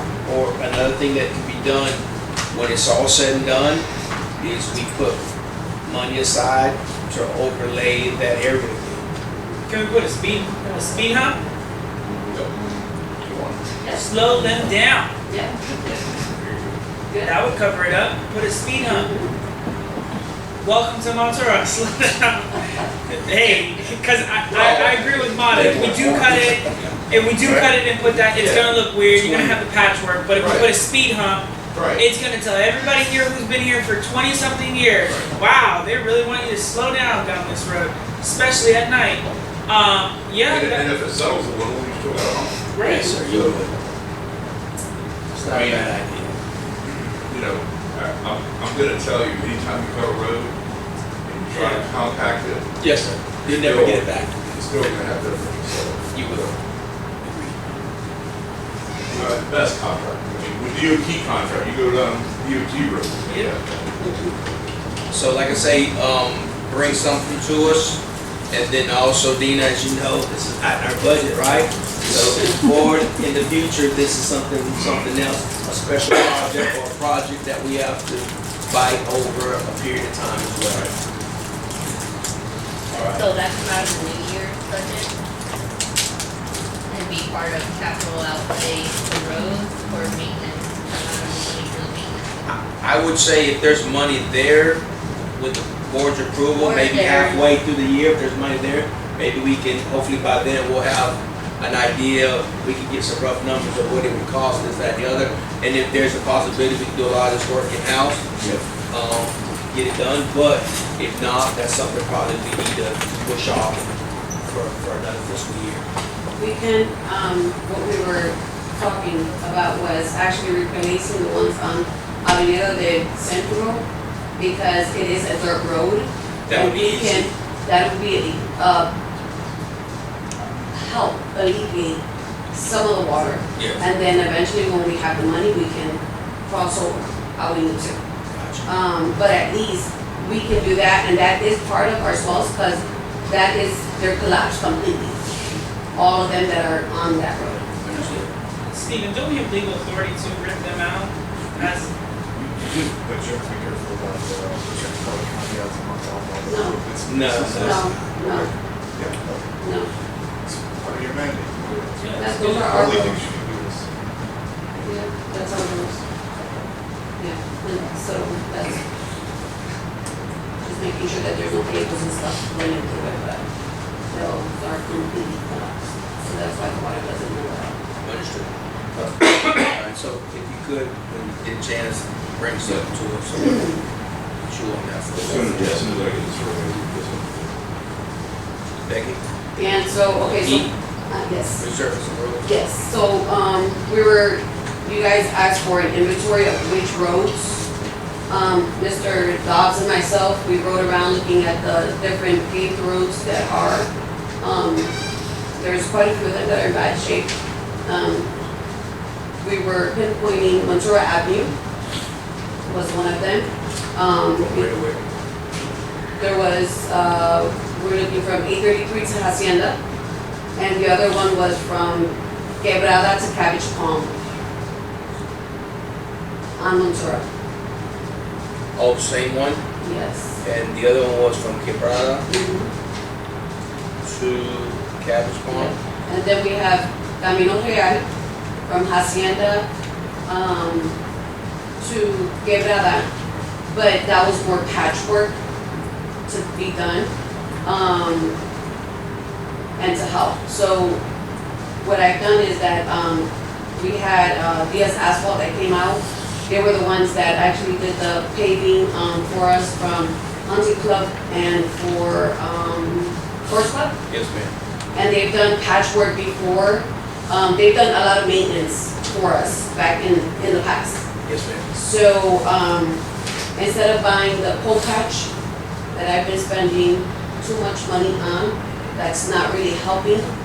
And Mr. Dobbs did give me, what Mr. Cortez asked for, which was the scope of work Sure. for anytime we're doing, the patching of the road or the asphalt, and give that to when we do an RFQ, the request for a quote from the companies, we already have it in-house. So Mr. Dobbs did give me that, and the patchwork that, to get done is gonna probably come to the same cost of what I've been using for the whole patch. Yes. So, but the road that we were looking at was Ventura. 833 Hacienda, Quebrada Yeah, to Cabbage Palm, and then Camino Real, Hacienda to Quebrada. What is the distance of that? it's a mile. Well, there's 2 miles. 2 miles in Ventura Avenue, on Ventura Avenue. There's 2 miles on Montero. Yes. And the other one, And the other one's just a mile. It would just be a mile. only a mile. So we figured that if we just do patchwork on Camino Real, and then do the 2 miles on Ventura, When you say patchwork, you're cutting out a section. yes, just where it needs to, so we can say what's left on the road. Until we can, in the future, get to it, that we're supposed And to. I'm assuming you have that coming out from the Capitol Outlay Road, Well, the maybe page surfing? for yes, that would be for the resurfacing of the road, And that was for 2 miles. correct. And then the one. The patchwork for would come out of what Mr. Santiago wanted 5 to miles. change. And you have quotes for that already? For the painting of the, no, sir, not yet. Okay, and so we try to get like 200,000. Yes, yeah, And the scope as well. yes. Okay. All right. And then the equipment replacement, I have to get new quotes, and I will get you the list. It's, like I said, there's a lot of them that are being financed with a 5-year plan. So it's not gonna hit us all at one time, and, I will get that to the board. Mr. Cortez, what you requested. That being said, so we had a couple that came in. They left already. Okay. So, I'll speak on this, because this is the one she called me. Okay, I'll speak on this. All right, so we'll go into our reports. District manager. So overall, we're still working with the grant. We are moving forward. Culpeper and Serpent, you want to talk on that, Mr. Shaw? Sure. Well, we got their environmental report on, this was on, Cal 1, right? No. Perimeter. No, Yeah. that would be more stuff, yeah, Okay. on consent. And there weren't any wetlands, so they're moving forward on that. They should have, they were getting ready to modify the permit for the 14th pump. Yes, sir. So that's moving forward. And I think you put the, I sent them the report Okay. because it was so many pages. It was like 60 pages. You guys should have got a PDF file from me, on that whole report from Culpeper and Serpent. environmental report. Yes, sir. On the, and unfortunately, I was not able to attend the meeting today. For the county one, yes. They started getting prices yet. No, they haven't gotten any pricing or anything as of yet. They were finalizing. They were asking a question to the, Board of Commerce in regards to the pump permit. And that's where it was. So they didn't say anything. There was nothing else to update on that. I just wanted to let the board know also that we had, a conversation with the county in regards to the mailboxes. They, would like to talk with the board and see how we can, they are willing to, pick up the cost of purchasing the boxes. A lot of our constituents right now have to go into and do post office, and they have to purchase, for the year, that box. So they were talking about coming up with creative ideas, how would the county feel, us being a board. Eventually, when they have all the details, yes. Can you bring up that clubhouse area? Thank you, keep going, sorry. Where the mailboxes are at. Can you, keep going. You know, would we like to, keep it in that area, Go ahead. extend it, what they were looking at is every year adding 100 boxes, or just buying for the next 10 years, so we would have 2,600 boxes for our residents. And I did ask a question, does that include the residents that currently right now have to go to town and actually purchase a box? Is it within those 2,600 boxes? Right now, we have 1,100 boxes. And so, they were asking if, you know, With a dilapidated facility. they're, again, it's 1,100, to update we're using 1,100. that facility that we have now Sure. and add the other boxes. Again, they're gonna bring all the information, they're just gathering the information. If, you know, they asked me, and then, like I said, that has to all come to the board. Sure. But it's something that they want us, you know, that they are working on to help our community, and the growth of our community. So, I just wanted to touch on that. I don't have all the details, they don't even have the details. Let me ask you this, Mr. Atkins, can you speak a little bit on it, or? So we've had a conversation on it, and it was to rebuild the whole facility. Okay, makes sense. It's Thank you. knock that down, build a new building, because that one's, you know, in poor shape.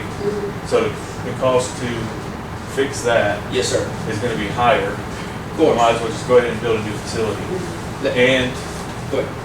conversations that we had was to put 2,600 new boxes and have it where we could add on to it later. Understood. So, and we may, you know, when it comes down to it, we may need to do 3,500 boxes. Yes, sir. You know, so that's up in the air right now too. There's questions from the post office, which Clifton just got a new postmaster. Okay. Which hopefully is a good thing, because Yes. the lady that was there was horrible. Yep. But LaBelle, east side's in one district. You know, the county's split in half. We're trying to get the congressman and the senator to put us in one. Understood.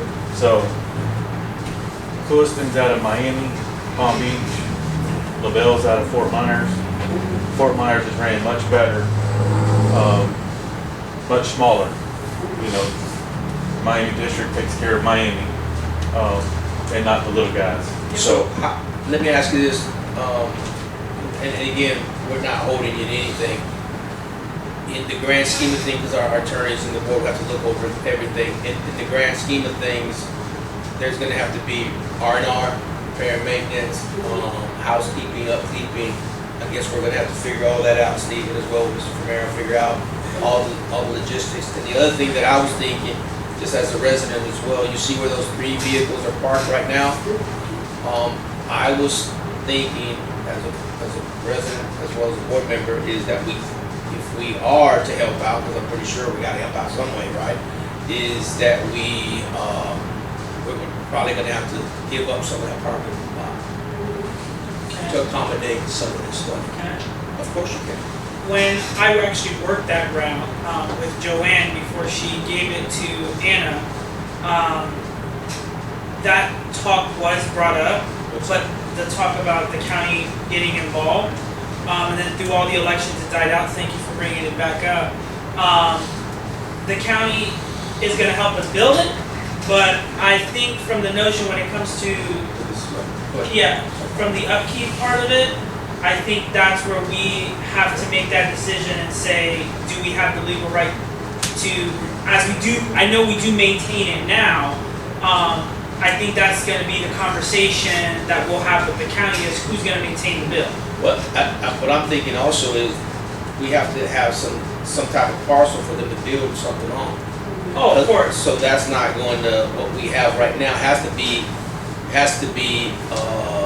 keep going into the new structure. So per the general of Florida for the USPS, they stated that because we are a non-city or town, we don't have our own zip code. We share with the neighboring town, which is Clewiston. If our population is to grow, the county has to decide if they want to create a different mailing zone, which would generate a new zip code, and that structure would no longer be allowed to be a CBU unit. It'll have to become what they call a micro post office. The problem is it becomes a whole new tax bracket. So I don't mean to overtalk, but the county's gonna help us because it's more money that they're gonna have to generate with taxes.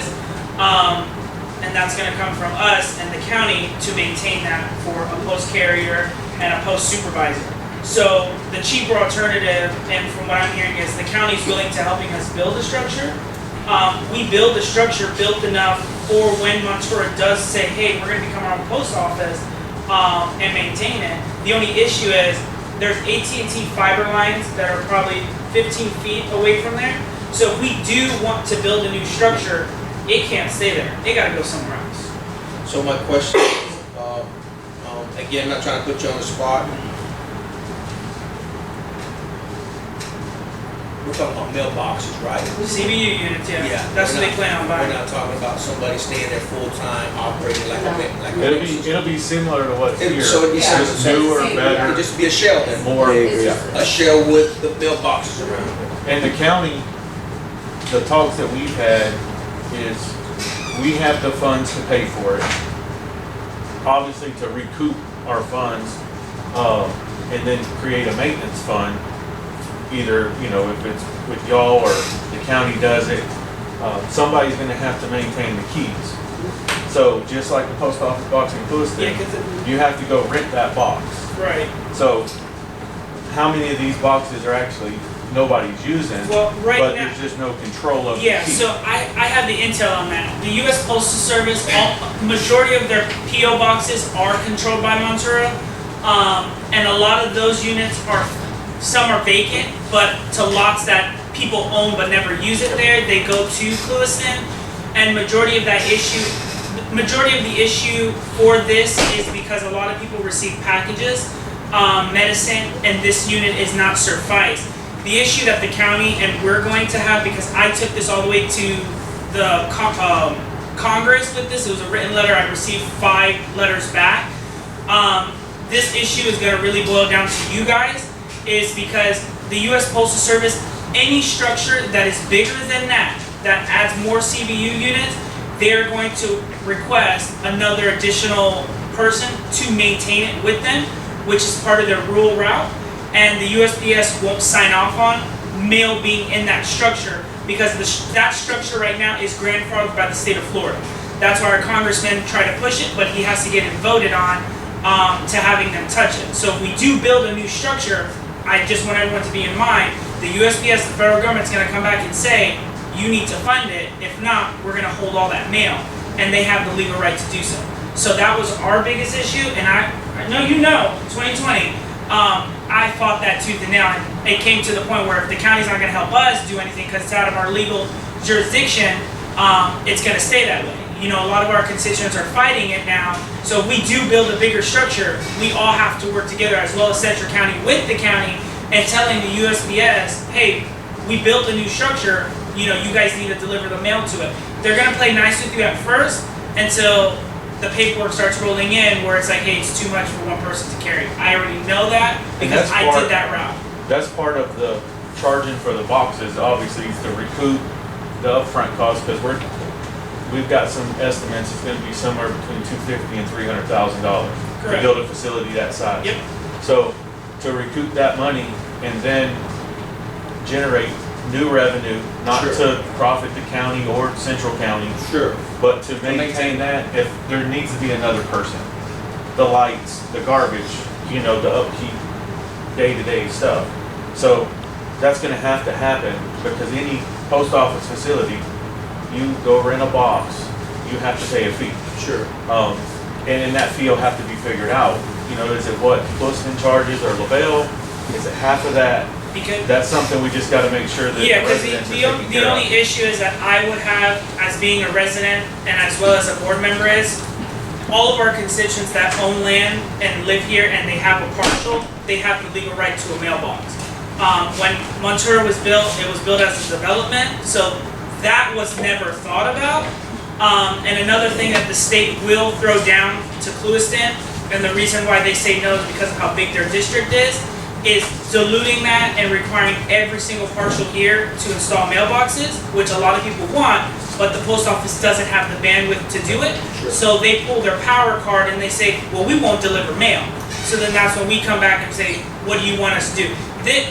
The idea is great, I'm all for it, but when it comes to the logistics, our biggest battle is working together with them, because that's really gonna be their biggest fight. We could build a beautiful facility, there'll be no mail in it. They'll simply say we won't deliver to it. So thank.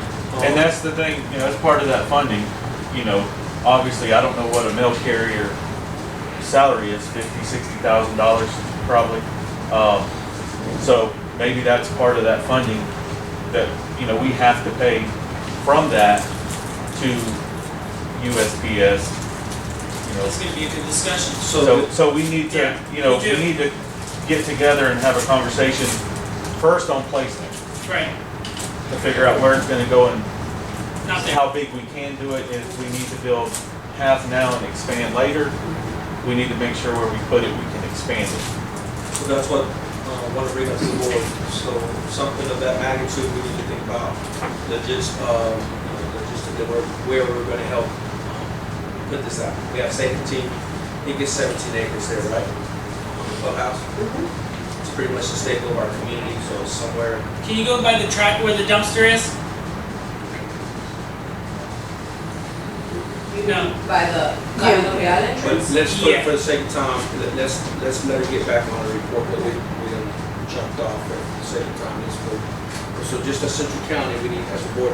Yes, I just wanted to bring awareness that Probably gonna have to come up, it's on agreement. Hopefully this time we have everything in the record books, not like what we have now, right? We need everything in the record books, everything done above board. And we just need to keep in mind too, if we move it away from the parking lot, we may have to put in parking. You're absolutely. So that's gonna add obviously to the cost, Sure. and then cost, add to the maintenance cost over time too. So if we can keep it close to the parking lot, even if it's behind the fence by the basketball courts, somewhere in that area where you can utilize the parking would probably help. Minimize. Thank you. Go back to your report, Becky, I'm sorry. Thank you, appreciate it. that was part of my report. It's not on here Yes, ma'am. because it was something that, just took place. Sure. And I wanted to share that, and I know, Michael's gonna be here, so he would be able to Thank assist you. us with that I as well. appreciate it, I appreciate it. Mowing, we're doing inventory of culverts, and we started on all of 7A. The wooded area, Yes, all of Pine Cone has been done, we're on Bald Cypress right now. And the actual, there's 2 teams right now, this is the way I'm gonna break it up. So we have the swollen culvert cleanup, they're actually going through every road, and they're actually looking at where the drainage is. At the same time, in our culvert inventory, we're targeting old culverts with the permits to see if they have permits, they don't have permits. Something that the board has asked about what happens to people that their permits have expired. All of that is being done with the inventory as well. We do have an update. Kenya gave you guys an update on this sheet right here. This is for 2021. These are permits. Is it for 2021? Yes, 2021? we've done, We already did 22, 23, and 24. yeah. All of the most current years from 22 to 25 are taken care of. If they're expired, they have to come back. All of that's been taken care of. This is 21 because we're going backwards. So we were, I see what you're saying. you see what I'm saying? So we're going backwards. So, I mean, we're keeping up to date with everything, and this is where we're at with 2021. This is actually telling you on the end, the culvert end needs to be cleaned. Basically, they have to maintain the culvert. There's different colors on the end. There's no driveway. That means they pulled the permit, but they never installed it. They pulled the permit. But they never installed the culvert. They just had the stake there. They didn't do nothing. So there's no field, there's no. Nothing, there's nothing. It's just empty. Have to drain. It's just a swell. The swell's just there. Understood. So when you, and then of course you'll see some of them were 20 feet, I'm sorry. So whatever they're finding is what we're writing. And if the permit is expired, eventually that's where we're reaching out to the owners. So let me ask you this Yes, question. sir. I'm looking at one that says pre. I'm assuming- Pre-existing. So I'm assuming half of the culvert or a piece of the culvert is metal and the other piece is plastic. So am I assuming that Correct. it passed or that it didn't pass? Well, if they purchased the property and they didn't, put in a new dwelling, So you didn't answer my question. Did it pass the inspection? In 2021, does it say that I it would have to passed? pull the permit. So I think that would be very vital in some of this Yes, stuff here. okay. Did it pass, like say for instance, 20 inch, so that 20-foot culvert, that's not in our standard, right? Correct. So did we sign off that culvert driveway was good? I'm assuming yes. I can't say yes, because I didn't, I don't have Let me ask you this I question. think it would be wise, when But- you bring this stuff to us, that we have that, everything, I have all the caveats there, I would have all the, Right, but also when our policy went into effect, when did our policy go into effect? it's always been like this, it's been like this for a long time. But didn't we get in, Well, we the- buckled down on it. Okay, On- so when I started in the office, I can only speak from 2018 to now. If they had a pre-existing and there was not a new dwelling there, they could keep what they had. If, yes, his grandfather did. But if they're putting in a new dwelling, they can use the old culvert until the new dwelling is in, and then they had to bring it up to me. And the reason you see 20-foot sticks, is that's how they sell them. Culverts are sold with 20-foot sticks, So, most culverts. yes. So that's what, you're gonna notice. The further we go back in with years, permits, and making sure that they're all closed out, and Understood. you're gonna see that. So, in reference to this, I appreciate it. What are we doing with the people that pulled a permit, let's say within the last 2 years, and they have a culvert in there, but have not come for the final inspection? What are we doing with those? We've called them, and they've come in, they've had to repay. They had to repay because their, permit expired after the 60 days. So they had to come in and pay the permit, and then we'll go back out and do the, final inspection. Let me ask you a question So differently. some of them have to be cleaned up and Are there some out there that have a driveway? there was no permit. Besides, I know that was a true statement. Yes. But I'm talking about people that pulled a permit, installed the culvert, put their field, whatever, over top, but never closed it out. What are we doing with those? Those are the ones that I'm speaking in regards to, because it's, So you we saying call them. all of them are up to compliance now? They're, yeah, All of them are compliant? we've closed out, like I said, everything up to right now, which is 2021. We've gone back and we've closed out everything, and we've had plenty of people. That's why you'll see, our numbers change monthly, where it says pre-existing, our numbers go up, and because people have come back and they've paid it. Yes, we're working, that's why we started the inventory so we can know exactly where we're at. Because there was a lot of conversations in the past about old culverts being crushed and stopping the flow of, the drainage. Yes, ma'am. So what you're telling us as a board then, right now, we have all the permits from now to 2021, they're up to date.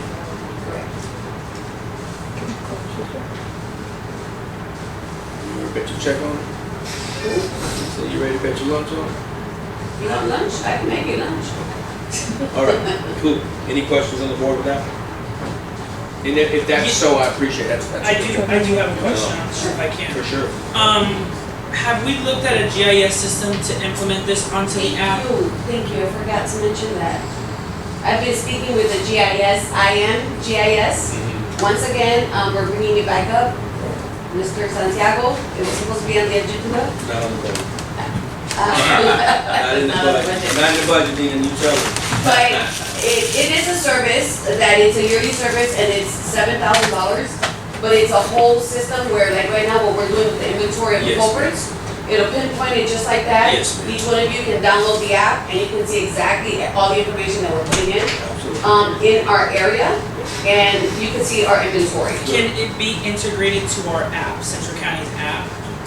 I believe so, because they've correlated a lot, especially now in our conferences.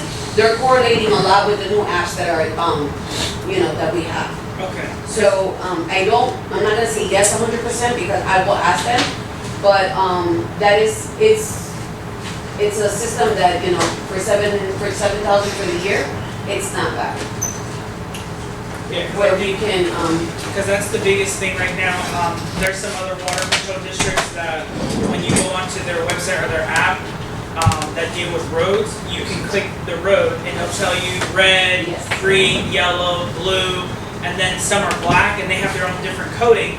But the transparency to our constituents is very high, and a lot of people that call the office to complain or say, hey, there's no work being done, they can go onto the app, click our GIS system, say, oh no, they're working, they're just not here yet.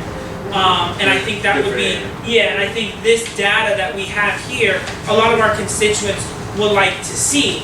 So, if this is on a GIS system a lot of them are visual, where they can go in there and say, oh, okay, they're working on this road, this is what they've done, I think would be a lot, helpful. And that's why I wanted to ask, because I didn't see it on there. Yeah, you would have to, motion, you would have to motion that for the GIS system. It's actually, Yes. So, that's something that we've been working on, with our inventories, because it also targets our swells. It's part of our grant that we're working with right now. Because in regards to the collapsed culverts that we're, finding on the end of the banks of the canals, that's part of our grant. And those are the ones that we've been changing out. But we're working, we're trying to work smarter and not harder. So we're doing it as we're going through these roads. And like I said, we've done all of Pinecone. We worked in Pinecone, we've worked all of the Woodland area. We're on Old Cypress right now at the beginning. And so that's where the guys are at right now, clean, and the other one goes ahead because he's doing inventory. So he'll put if they're not in compliance because the owner is responsible for maintaining the 6 feet on each side of the culvert to make sure it's clean. As you see in our area, a lot of them are not. And I will say this, we have a little sign that I put together, it's red, and they think it's from the county, so they think it's code enforcement. So they're actually calling. They're actually coming to our office. So, I mean, we're communicating the best we can, and we're just bringing awareness and educating a lot of our constituents in our area. Good. So that's one of the biggest things that we're doing. And like I said, we're working with Mr. Dobbs with in regards to our roads, you know, the asphalt roads. We have a lot of events coming up. We have the 5K run, the cancer run. We have also the, we just had our soccer tournament, which came out really well. And we have our annual meeting that's coming up on the 19th of October. Good. It's on a Saturday, so just making the board aware of that. We don't have any elections this year. It'll be next year. And we have the golf tournament coming up on the 24th. And we have our fall festival coming up on November 2nd. So there's a lot of events coming up this month. And we will continue to work on that, as well as you guys have a copy of our roads list. Mr. Mata asked for it to be kept on a weekly basis. Monthly, I don't need it. Monthly? Yeah, Okay. monthly Monthly's is too much. fine. Okay, I appreciate that. No, thank you. And so you'll see that it says from 23, but as everything that's marked off, the gray, there should be on the page, on the last page, it gives you a breakdown of what the colors mean, except for the green one, because I just came up with the green one, guys. But I will update this. It's just to show you where we've gone in and we've actually, the dates, and what we've accomplished. And a lot of the roads are the same roads that are through 24 and 25. That's why you see the 3 different lists. I don't like to get rid of our oldest, you know. We never deleted it in anything, so everybody's up to date. It's transparency, you guys asked for it. And there was something that Mr. Mata will speak on, and from that road of the couple that came through. Just for checks and balances. Yes, sir. When you get to me, when I get to my report, I want to see if you find 385 South Fronda. I have an email thread with the couple that was here. So I want to fact check what we're saying. We'll find out. Check them out. 385 South Fronda. So keep going. Yeah. You got a few minutes to look for that. Go ahead. Oh, okay. Kenny's gonna go look for it, because she put it on the, But it'll be here. Yes, it's on there. Okay. Yeah. Good. Actually, it was June 10th. June 10th of 2024, if you go there. All right. I'll check it out here. Okay. Go ahead and finish your report. Sorry. So, well, and then of course, we're still mowing. We're still working on, talked about the culvert changes, talked about, Avenida del Centro, our grants updates, and, permits, new driveways coming in, 21, pre-existing have been 9.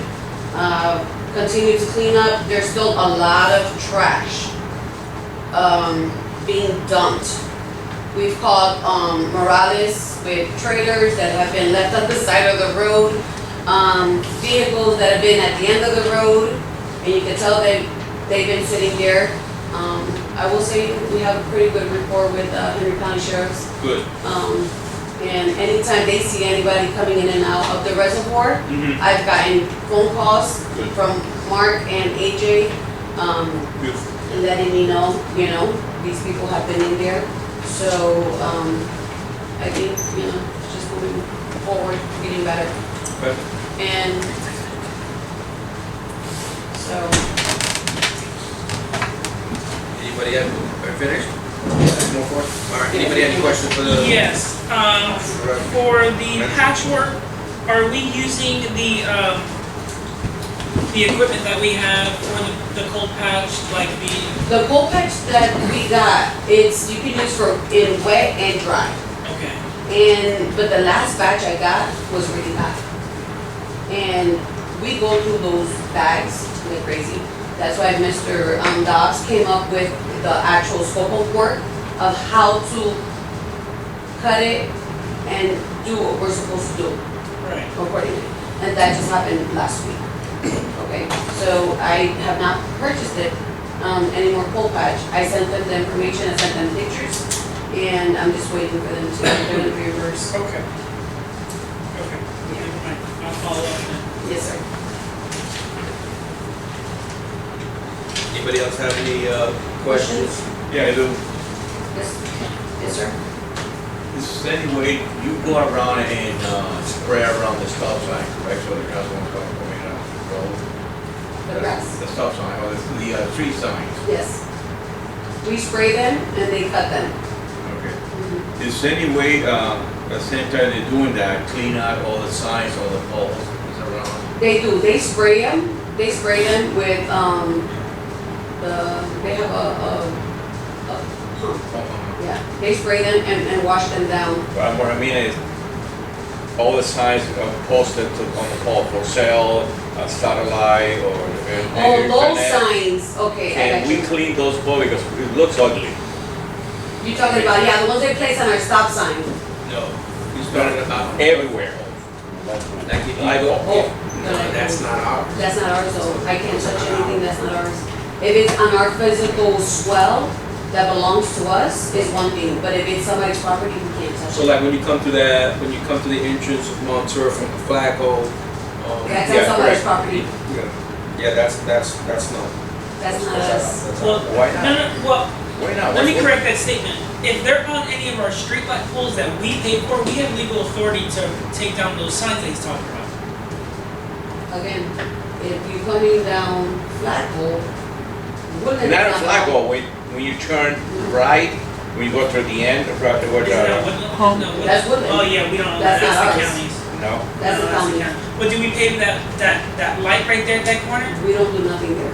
Oh, yeah, that's the county. That's the county, they come through with the machines, they upkeep that. I know what you're talking about, that sign they got all those banderas there that are ugly, yes, I know what you're talking about. I'll get with Road and Bridge and see Okay. if they can clean them up. But anything that's ours, like our stop signs and stuff like that, they put junk cars and they put. Oh, yeah, we tie buy straps. junk cars. Yeah, we cut them and they'll come right back and they put them right back I up. know. Can't we, because on some of the private property, but now that we're government agency, probably different, stuff changes. Can't we, if we catch them doing it and you guys are there or we have evidence of them doing that, isn't there some legal parameter we can do with that? As far as I know, I'd have to get with the powers of that. As far as I know, I don't see anything illegal really, because they have a right to advertise. As long as you're not causing damage to anything, our hands are kind of tied. And I believe those are on, Blaze Electric poles, the ones that you're speaking about. I think they're on the actual power pole itself. Yeah. That's their. So I can definitely find out though.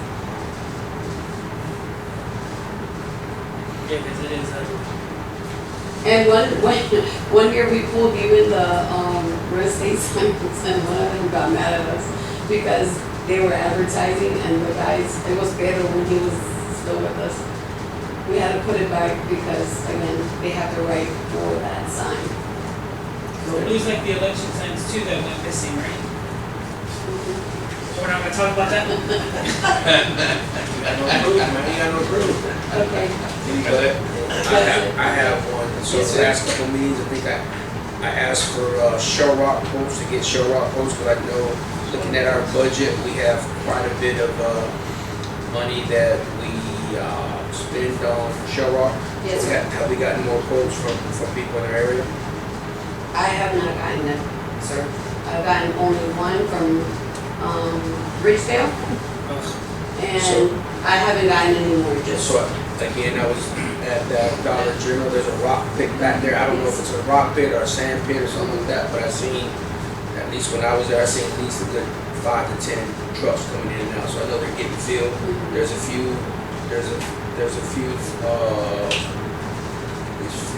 pits around the area, so please, can we get, cause You told me that one was on, it's like going to the gun range, Wick Road, I think it's called. That's TJM.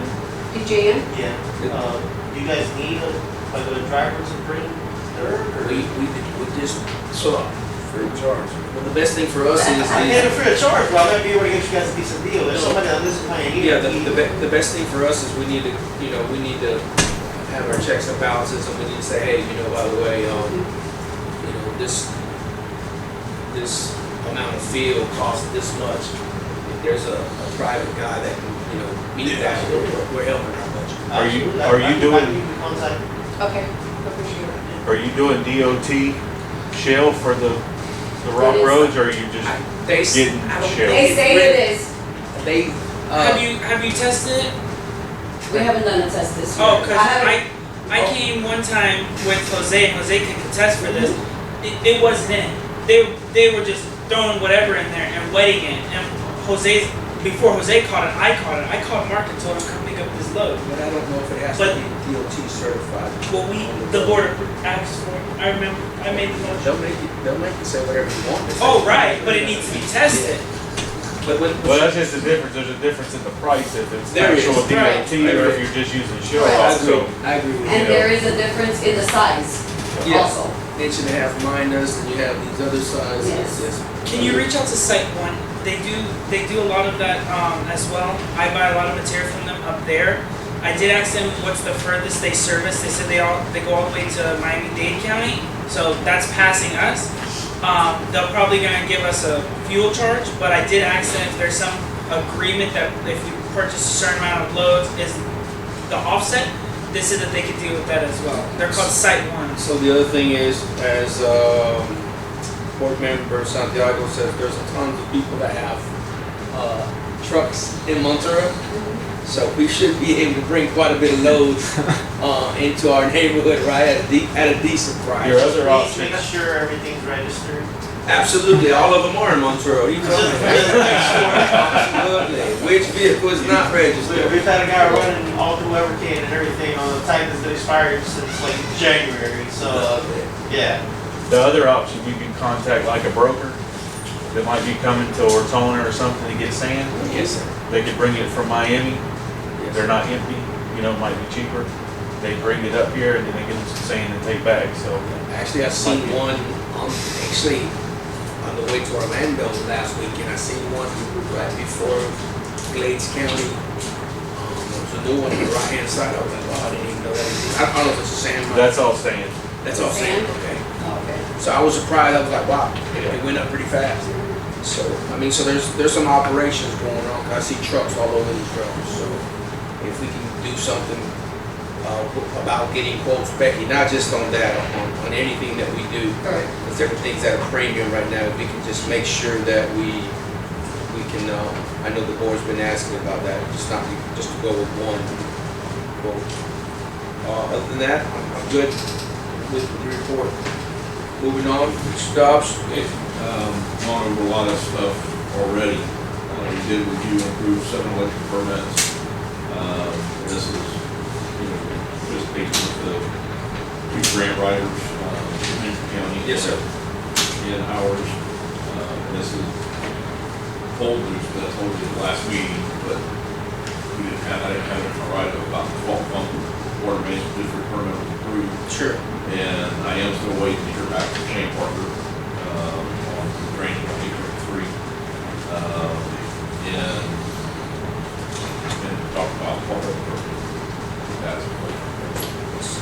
making reference to Shane, you want to work for the county? the county, making reference to the county, so along Pinecone, I think I've asked several times to the drainage in between Pinecone as well, have they addressed that? Right. Yes, that's what we were, yeah. The one from Pinecone and E33. They haven't addressed it yet. Oh, no, they haven't addressed it yet, sir. So, Shane's busy, isn't he? Yeah. I understand, but, I mean, just like anything. How long else, has it been? How long has it been? Are you waiting on a, It's been a couple months, but he just got me information back from school, so.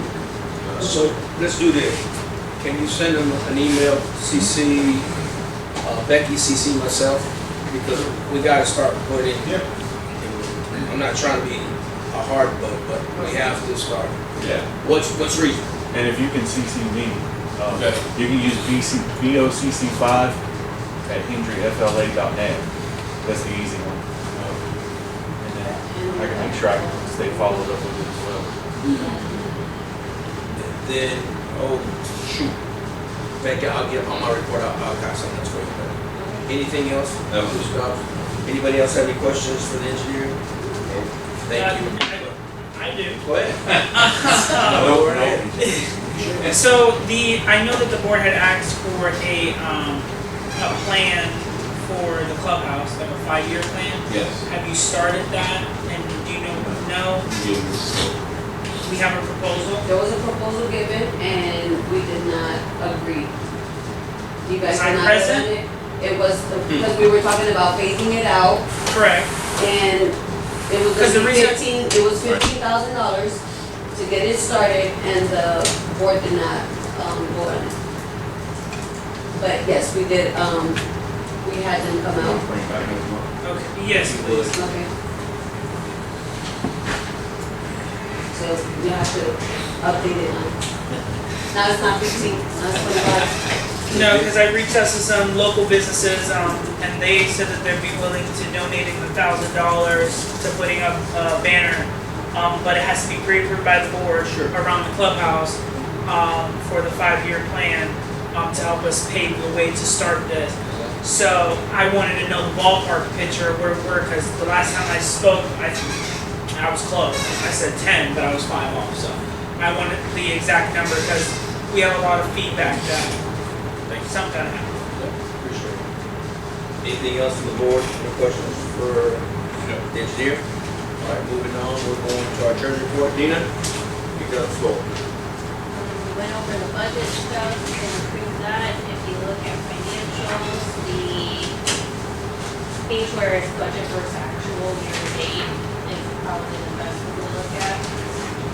What page is that, Dina, for give or take? What you It got? says budget versus actual at No. the top, under central county. I see profit, loss, No, balance. keep going back, right before, it's the last one before the payroll stuff. Okay. Seeing the actual to the budget numbers, there's a lot from before July that I can't really explain or that I don't know about. Okay. Some of the overages on security, they're from the prior accountant. I can tell from what I've done since July, I've only had to code 650 to there. Yes, ma'am. Golf tournament expenses, I've only coded 2,000 to that, so not sure where the rest of that came from. Other contracts and services is over 556 on the next page. A lot of things were coded in there that me and Rebecca or Becky have changed because they're actually equipment repairs and stuff like that. 585 equipment repairs.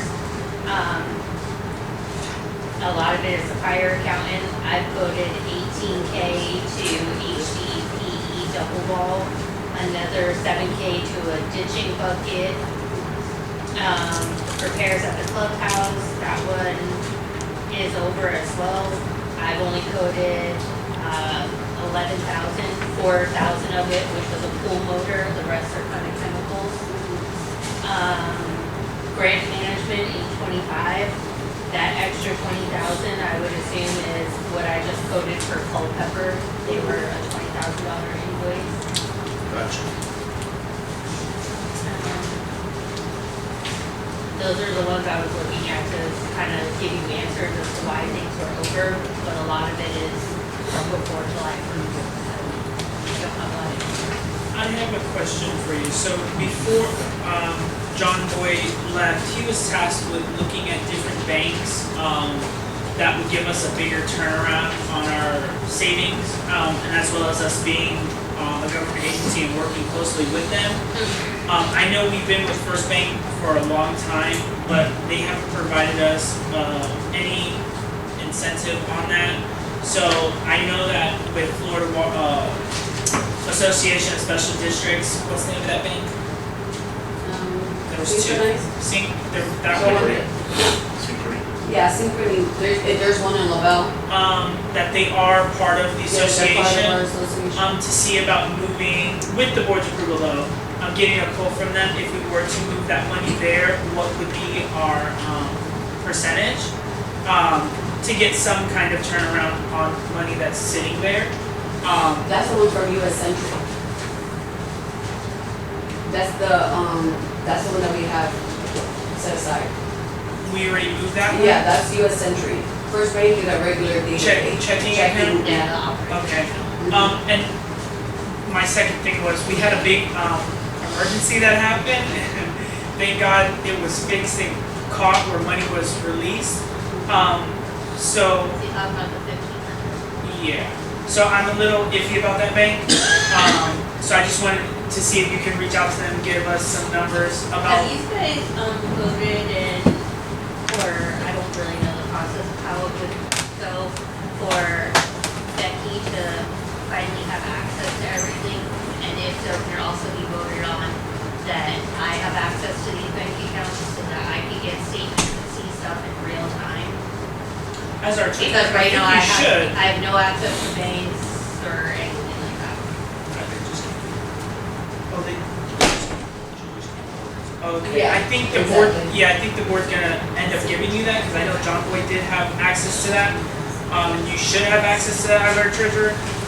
But yeah, that's my biggest scare is, God forbid it was $1 million or more than what it was. And we weren't to get that back, you know, there would have been a delay, and God forbid something would have happened, we would have needed that fund. So I just wanna start looking elsewhere for a different bank instead of First Bank that only has So 6 different bank locations. for your operating one, Yeah, not the money something that- sitting in US Century. No, I want it in US Century. That's what she's saying. Yeah, it's just First Bank that I think we need to start looking for a different avenue. Okay.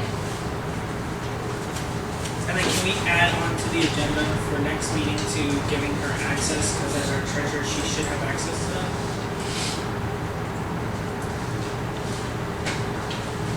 And does Becky have full access to everything now too? I'm not sure, Becky, do you have that? To the bank? Yes. To all three of them? No. US Century, I mean, I know the president and the vice president of the bank. So if I need anything, I just email them. But there's not like an actual online, you know. Because there's not like a website or anything? There's a website, yes, but there's nothing that I've known that will be established because it's more of a money market account. Yeah. So it just sits there. It doesn't have anything to No. log in and view, No. get I think- statements online. I think once we gain you access, I think that's something you and Becky should I can work find on, out. so I you can can have find out. access to that. But I know like Becky for her, like didn't have access to stuff either, so her Correct. giving me access, she didn't even have it to give it. And stuff is still going to the old accountant, statements are still Yeah, going let's stop, there. yeah, Well- we need to stop that. And another, Well, wait, the statement is because two of the board members have not been present to sign the signature card to actually put you guys on the same page. Because the bank will not change First Bank, or all of them? all three. All three. You all have to be on the same signature card. It has to be registered with them before they update the address. So it's under the PO box that was to our treasurer. So again, and I have your information so you can sign. Make sure. Don't be without First Bank? signing. Is that First Bank? No, well, this is First Bank and South Bank. South City. But, yes, so, anyway. Yeah, we need big banks, not the little neighborhood banks. Do you have any questions on the financials that I feel like I answered all the ones, I went through everything that was drastically over. I wrote little explanations on my notes, I kind of just went over them, and a lot of it is stuff from before I took over. I like the formatting of, your budget, report compared to what we've gotten before, so welcome aboard and, yeah, let's keep them looking this way and keep us on track. On payroll, the $20, is that what we paid for the shared cell phone Yes, thing? yes. I like the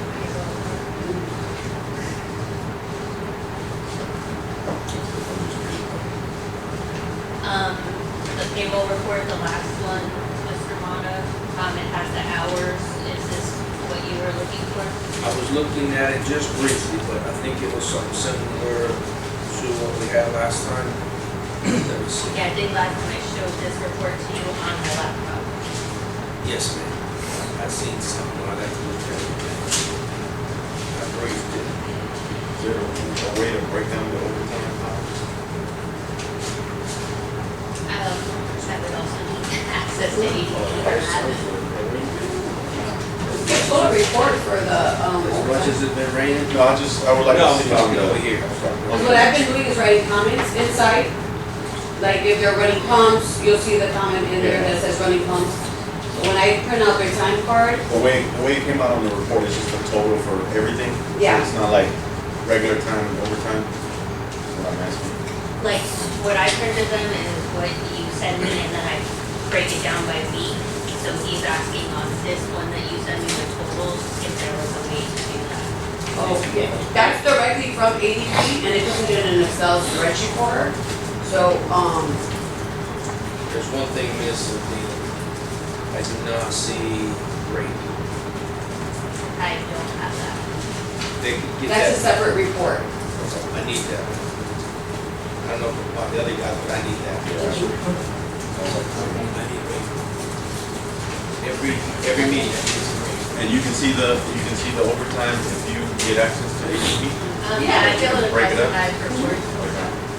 Now, man, I have a follow-up question. I thought I was done, but I'm not. And this question may be actually for the board. Didn't we, agree that overtime was to be on a approved basis in case it was an emergency? After the last incident we had? I don't recall that, bro. I'll be honest with you, I don't recall that. I don't recall that, and it's almost nearly impossible with all the. No, there was a cap, I'm sorry, there was a cap that we had set for the overtime. I don't recall that one either. I just know, I know there is overtime, when I see the guys, and it's mostly running these pumps. If you look at this, I'm assuming it's mostly because of the pumps, right?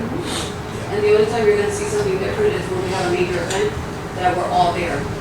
That's I it. think it's all been, I don't remember that. To be honest with you. I don't even know what the cap is. If you recall it, I don't recall the cap. I know that we had put it in the budget, as a set item, because Chris had brought it up, and he got the vote where we capped it, and then there was something that needed to be discussed, and we were gonna discuss it at the meeting. And John said that there'll just be something that she would email us saying, hey, we're gonna be having a certain plus amount of overtime due to this. I think it was related to the grant stuff, maybe. I don't think there was a cap or anything. I think it was just that we did more overtime related to that grant. Correct. It was gonna be notified to the board. Because they were paying us back. Yeah, you're right. Okay. Thank you, guys. Yeah, so if you could get that, maybe. You said the pay rate, Yes, correct? ma'am. Just put it on somewhere, maybe where you got weekly here, maybe some area right there, or however you plan on doing it, maybe by that, I'd say it would be easier, put it right by the employee's name. So that would help us to, where we don't have to fumble around. Any questions for the treasurer and the report? None being said, we're moving on to the attorney's report. Thank you, Mr. Chair. All right, so easy ones. So we have the RFP for legal services, and we finished it a couple of days ago, so that's why we don't have it on the agenda. So I'm gonna send it to Becky. It'll be for your approval, let's call it on the October 18th meeting, the Saturday meeting, so we'll have it approved. And then I'll make the date of the responses sometime in early November. Okay. So that before the other meeting, the November meeting, you'll have the responses. My headline about that is that really we should be done. So the response is gonna go directly to them. In other words, we're sort of recused, right? Listen, we're gonna be getting, we're gonna be meeting for it. So the right way to do is to just have that review and all that stuff, brief it to you. And then if we get the results, it'll be the meeting in November. And then if you wanna do presentations, we can do that in the following meeting. Or there might be a way to get ahead of it, which is to make a declaration on October 18th that there will be a presentation at the November. So consider how you're gonna wanna do that. And typically, you get all the firms in and they go present for 5-10 minutes, you ask them the Q&A. Sure. Right? So it's out, it's done, it'll get a lot of traction here before the next meeting. Okay. There's this thing about the Mysterio, this farming operation which is flooding off the swales. So John had me investigate it. Investigate is a strong term. I found their old history. They have a long storied history of flooding out their neighborhood and farmers and obviously the right away. And so I have a letter, Becky has it. Thank you. I just needed some, John said you had some documentation. Like, if you have pictures. Yeah, I forwarded what he asked to the emails. All right, Yeah. I might have sent it. Okay, so we are investigating one of these tilapia farms that's flooding out the right away and we sent a strongly worded letter to the FMAS, the state agency. Okay. So just ask for something that they're asking for. It's a violation for yeah. Sure. So there's that. And then, all right, so this thing with the lobby, with the corporation, we had a phone call with a firm that specializes in this particular thing. We didn't learn a whole lot out of the call because they had more questions than anything. So the first thing they asked is, what problem are we trying to solve? I immediately thought about rescue services and the fact that there's an issue with the lag in response time. We mentioned that. We mentioned the possibility of taking some other services in housing. And what he said was his commitment was to go to the League of Cities because the League of Cities can have some expertise in presenting what it is you might have. So that's the plan. So I'll put it right up one pager. Unless you tell me otherwise, that one page is going to say we just want to bring more infrastructure under our control, more services under our control. The other thing he said, just look to the order, is that generally what you want to do is, so how this came up is Mr. Moreno asked about how much we should budget. All right, well, we don't have an answer for that because the guy said the way to do that is to have your own economist determine how much you would get in ad valorem and whether or not the amount that you collect in ad valorem would satisfy or pay the fire services or whatever you're going to take in-house, right? We should have had that already done with the Bigfoot. When they did the census for LaBelle and Clewiston, they gave us the data. And it said that if we were to turn into a town or city, we could self-sufficient ourselves. We can report it. And what was that called for? I'll look up Bigfoot. It was that Benny had pushed. Yeah. What was the name of it? I thought it was the Bigfoot. No. You're talking about Bear Paw. Bear Paw. But Bear Paw. See, I know how to put her something. Yeah, it has nothing to do with Bear Paw. No, there was someone who gave us. It's called, I know what you're talking about. There was a group that gave us data. I was just probably a referring lot to their logo. There was a lot of, yes, it was still questionable Yeah, it's still questionable. with his report as I don't well. mind it. I mean, it's a starting point. Just get, this person who is a professional who does this all the time still can come up with a ballpark number. Sure. The thing is, I don't know what you really want. Sure. So it's happening, right? So if you can get the League of Cities in here to talk about how to do how easy it is, how to take that, how about that. And so I have to follow up with him, and I might ask him if he wants to do it for October 18th, because that's a relatively long meeting, an opportunity to have the bodies here. Because of course he asked, what is the county thing? What is our local county representative think about? Sure. What is our own constituency think about? We told them everybody loves it, but without having numbers behind it, Yeah. it was really able to convince me. But we had the conversation. I'd rather have that, looking at it. But for now, the plan is to try to draft the League of Cities to come in to talk about it. Okay. That's all I got, questions. So we don't have any, I think I seen something here in your notes as well. Request was made by one of the board members or something like that? Yeah, the thing about the absence of special use permit, so about that, you know, elected officials here, in this case, some other governmental entities have rules, you know, about a certain number of missed meetings, a certain number of consecutive meetings. Sure. I didn't find anything like that either in your charter or in the statute, the drainage district statute, it's just not in there. If you ever wanted to roll something like that out, you could do it as a resolution. But why it matters is possible to miss meetings, several of them, many of them. Sure. You know, I would sympathize if somebody had a family emergency, so they Schedule. schedule some meetings. Sure. Okay, well, guess what, you can get away with that, right? And then the repercussion is, when it comes to election time, I suppose, hey, you know, some people are showing up.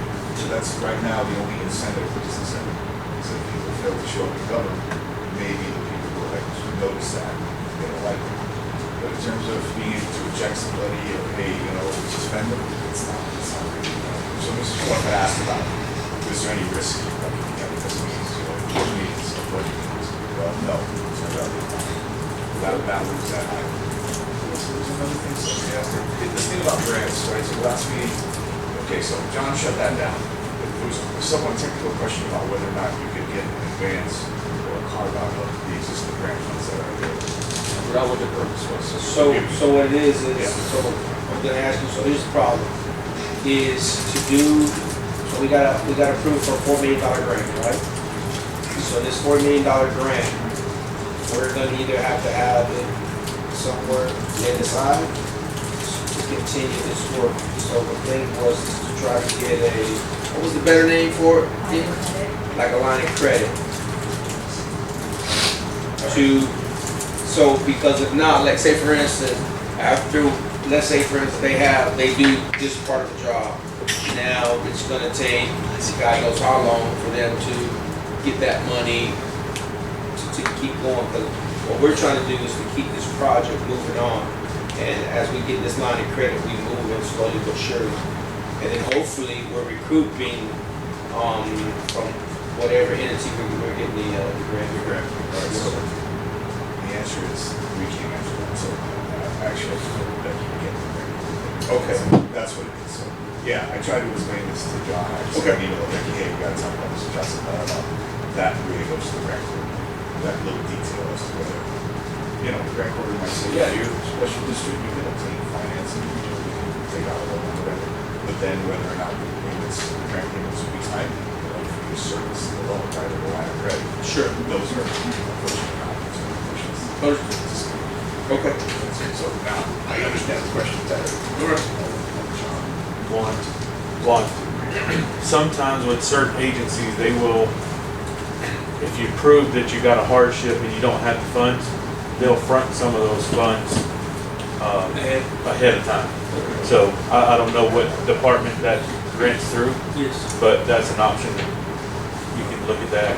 Reach out to Oviedo, I think it was called, right? Ovid. I get it on this other time. Thank you. Yeah, I can have And thank you for bringing that up. Any questions for the attorney? Yes, we had a board member that missed about 10 meetings, and the board, I wasn't on board, but I remember the board did bring it up, where they wanted to put an amendment in the charter, and they voted that if any board member after them was to miss 3 consecutive meetings, the board can vote on either doing a special election or removing that member. Now, under my understanding, John was the attorney under that time because this was early 2017, later 2017, around 2018. Well, John came on board on November of 2017. It's unlikely. Right. The idea of a governing body rejecting its own members is unlikely in the case where each of them are elected independently. Right. I imagine there's a situation where if it's an appointed body, like the planning and zoning board, where all members are appointed, you can create a set of rules, right? Right. A rule or a statement of care. I don't know, I just didn't see it in this particular case. is. So- Without a charter amendment, the charter amendment's not a small thing. Because It's special also in law. our state, requirement that we had to take, we have a legal obligation to, I know where you're going. That obligation just says you can't abstain. But it's that what we're Right, talking about. yeah. That you can be absent for valid reasons, but when you're here, you're not supposed to abstain. That's what, there's always a sensitive issue about people trying to abstain. And that's what the vote, you can't. So the state law says you can't abstain. That's just our conflicted, some personal financial benefit. But that's so my other follow-up question is, I don't know what's going on, but God forbid he doesn't return or never shows again. right. You go lame, essentially. And imagine somebody else goes. There's a possibility that an elected body like this can't govern because of the lack of reform on it. That is unfortunate, but that does happen. So I think there's a method for if some of us, maybe engineers, maybe there's a thing where the governor can appoint somebody, and then I immediately become sensitive It about happens. asking the governor to appoint. They tried. To take notice of what's going on in our small community and say, oh, I'm gonna appoint, but that's the other thing is that I know there's a case where the engineer has gone too long without being appointed, then the governor can sue them. Sure. I don't remember seeing that though about, again, elected officials, very important, people that made a decision to be very aggressive. I think the board as a whole can vote and send the governor a letter. And the governor can step in and pull any elected official out, and then it has to be ratified by the Senate, no matter what position he pulls out. But he can do it. So I would just ask people going forward, because it's been kind of sketchy, I have no issue with that, because I have a crazy schedule as well. Same. So I just would like Becky to make sure that we have a quorum, because I could be in Lakeland, I could be in Hollywood, I could be all kinds of places that we know have a quorum, because I'm doing the best that I can to get here. Right. So, but if we don't have a quorum, I don't have to, because everybody's coming from a long distance, so please just let us know, because things happen. Things happen in my life just like anybody else, just let us know, because at least we have a quorum to move the meeting forward. And we have people driving from crazy distances as well as ourselves. That's the only thing that I ask. That please, Becky, make sure we do the due diligence, that remind everybody and just, hey, I send out a text message, at least to the supervisors, let me know we have. remind you that we have a meeting that morning, so. And I do receive messages when they're running late as well. Sure, and that happens, things happen. I have no issue with that. Anybody, any more questions for the attorney? None being said, we'll go to our manager report, Mr. Santiago. Supervisor report, you mean? Exactly. That's what I heard. All right.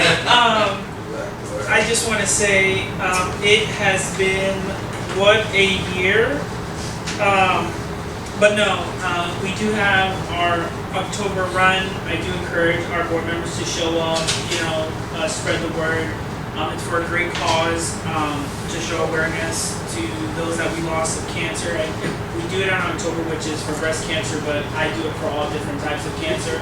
And then also our golf tournament, all of the people who show up, they like to see the board members present, give your feedback, thank them for being there, because they do make it happen for our kids. The only other side comments I'm gonna have is, for the clubhouse staff, my complaint list doesn't get any shorter, but I do have a notion that I wanna bring up to the board. And I think the clubhouse is our cover sheet of our book that we tell here in Montserrat. And I think that we've gotten to the notion where we're going to have to come up with some kind of presentation spiel that these workers there do, or someone's going to have to be appointed as a supervisor, because there's a lot of miscommunication, demeanor, and attitude that's being given from that staff. And like I tell all my representatives that answer the phone or see people when they first come in, our clubhouse is our beating heart. When you first walk into the clubhouse wanting to move here being someone new, you shouldn't be told, oh, we don't deal with that, take it down to the office. I think there should be some kind of courtesy of, hi, welcome to Montserrat, this is the Montserrat Clubhouse. Sure. How can I assist you? Okay, that is something that we don't address or deal with. But I can give you a rundown. You can go to the clubhouse and that type of thing. It can't be said that this is on a one occasion. This has happened multiple times. I've had family that came out of town that, hey, stop at the clubhouse, go see our clubhouse, and have had the same exact feedback and conversation. We've had elderly people that went in there just asking a simple question on who's our board members. And the same comment was, oh, I'm just a regular worker here. You can go down to the office and they can go ahead and explain that to you. Sure. We've had people who came from Immokalee, LaBelle, Lewiston that are looking to living here and they want to know what their amenities are at the clubhouse. And it was very vague and very straightforward with being stated, oh, we have a pool, we have some events, and that's it. I don't think that is representing this board nor the office of what we do here in Central County, because our clubhouse is our community center. And I think whoever works there should have some type of communication skills, and they should be bilingual, because being there you should be able to speak English as well as Spanish. But I don't think that's getting across. I have addressed this with our district manager regarding some of that staff. But the complaint list has gotten to the point that I don't think it has anything to do with her, because when I comment to her, the issue goes away for about a couple days and then it starts right back up. I think we need to start looking, and this is everyone's feedback, if we put a manager there or a supervisor there that will oversight the crew that's there, because there's a laundry list of other things that I can go on about at the clubhouse, but the major issues that we get back is how rude and nasty the staff is. Let me ask you this, if you don't mind, put some juice in it. What if we, because we have a big screen there, we have a screen there, what if we develop some type of video with a lot of information on We talked about the board, Yeah. information for each board, a picture, our services, a little story about what we do. Right, we talked about that, the board And said that's no. That's some Q&A. Yeah, the board said no, but I don't think, that would help, but this has to do with the staffing there. Sure. They see themselves as just maintenance, that they're not in the customer service job. Because as they have told multiple people and they thought it would never get back, that we just deal with maintenance and upkeep of the clubhouse. We're not here to play customer service. And that's an incorrect statement. We are all public figures. They work for a government agency. We are here to serve our constituents. So they are in the customer service business. And this is not just one employee. This was two. One's been there for a while, and I've had the same exact people interact with all three. But there's one in particular that has given this a laundry list of complaints. I brought it to her attention. But I think we need to have some type of domain supervision there to addressing these issues. So let me ask you this. It's my 2 cents, I think it's a little too late to add a supervisor because we've already went through this budget and we don't. Not as in incorporating into the, like, a new role. We have a part-time role. We have roles that are not filled, that we can move that funding for this position, or relieving certain individuals of their duty if they can't come to the water, is what I'm trying to say. So in reference to relieving people, my 2 cents. It's not out of our control, it's the district manager. Correct. But us as being the governing body, Sure. when the laundry list of complaints that I have gotten, and I'm gonna be very straightforward. Go ahead. When I receive a complaint, I play devil's advocate because I have to be a supervisor, but I'm also a community member. Yes, sir. So I have to address this with our day-to-day operational manager, which I have. And there has been times where these individuals were, she's spoken to them and addressed it with them, but these individuals know when to play the card and when not to play the card. So Becky, if you would, I don't know about the rest of them, but send me every file, everything you have on every employee that works at the clubhouse. So here's what I was trying to say is, when you talk about let go of employee, I'm not against it, right? But if you let go of an employee, that employee should have many things on their files. Where, hey, I've talked to you, I've counseled you, I've given you a performance enhancing program. We've done a lot of things. I just don't want to let go of an employee and then we look in their file, there's nothing there. Absolutely. So I'd love to see what's in these employees' files Because if there is not something in their files, then, you know, we'll speak with Miss Becky on that. Hold on 1 second. But for the most part, after our last email that I had sent out with her, I did send the exact same old lady in there, and there was a demeanor change. But I don't think it has to be expedited to a board member Sure. to getting that addressed. I know she deals with a lot without the district, but there does come a notion where there needs to be some oversight there at the clubhouse. As in, hey, this is our main meeting part, our cover sheet. Sure. Hi, welcome to Montero, how can I help you? And I think a supervisor being there would address that with personnel. And it could be brought up to her attention faster than 17 complaints of an individual. So, it's not to, like I told every single one of them, I need you guys to call the office and complain. And a lot of them did bring up other notions and other things that could come off as bias. So like I said, I play devil's advocate. I sent someone who doesn't even live here just to ask questions, and they got the same exact attitude. So that's where I came to this notion to the board, because to make these roles and positions, she can't do that.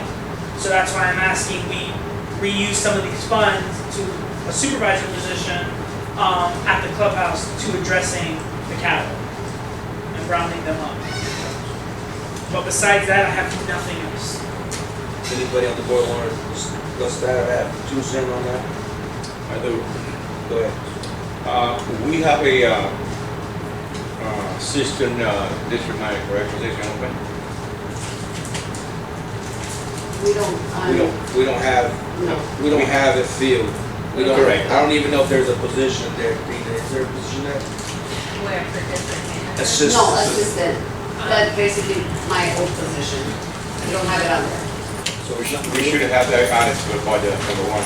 Number two, I remember a few months ago, minutes ago, that Becky, you mentioned you have a specific person that could be filled that position, correct? Well, it wasn't for that position. It was for here, for the shop, for the water district side. Okay. Because the way I'm looking at it, to manage a clubhouse, it's not cutting grass, it's not fixing equipment. It's somebody you have to have a knowledge how to talk to people, how to present the clubhouse, beside being the maintenance personnel for the clubhouse. And what I hear from Mr. Santiago is, again, I don't know the 3 employees, but I don't think so they have the capacity, they're capable to do that, based on all the complaints.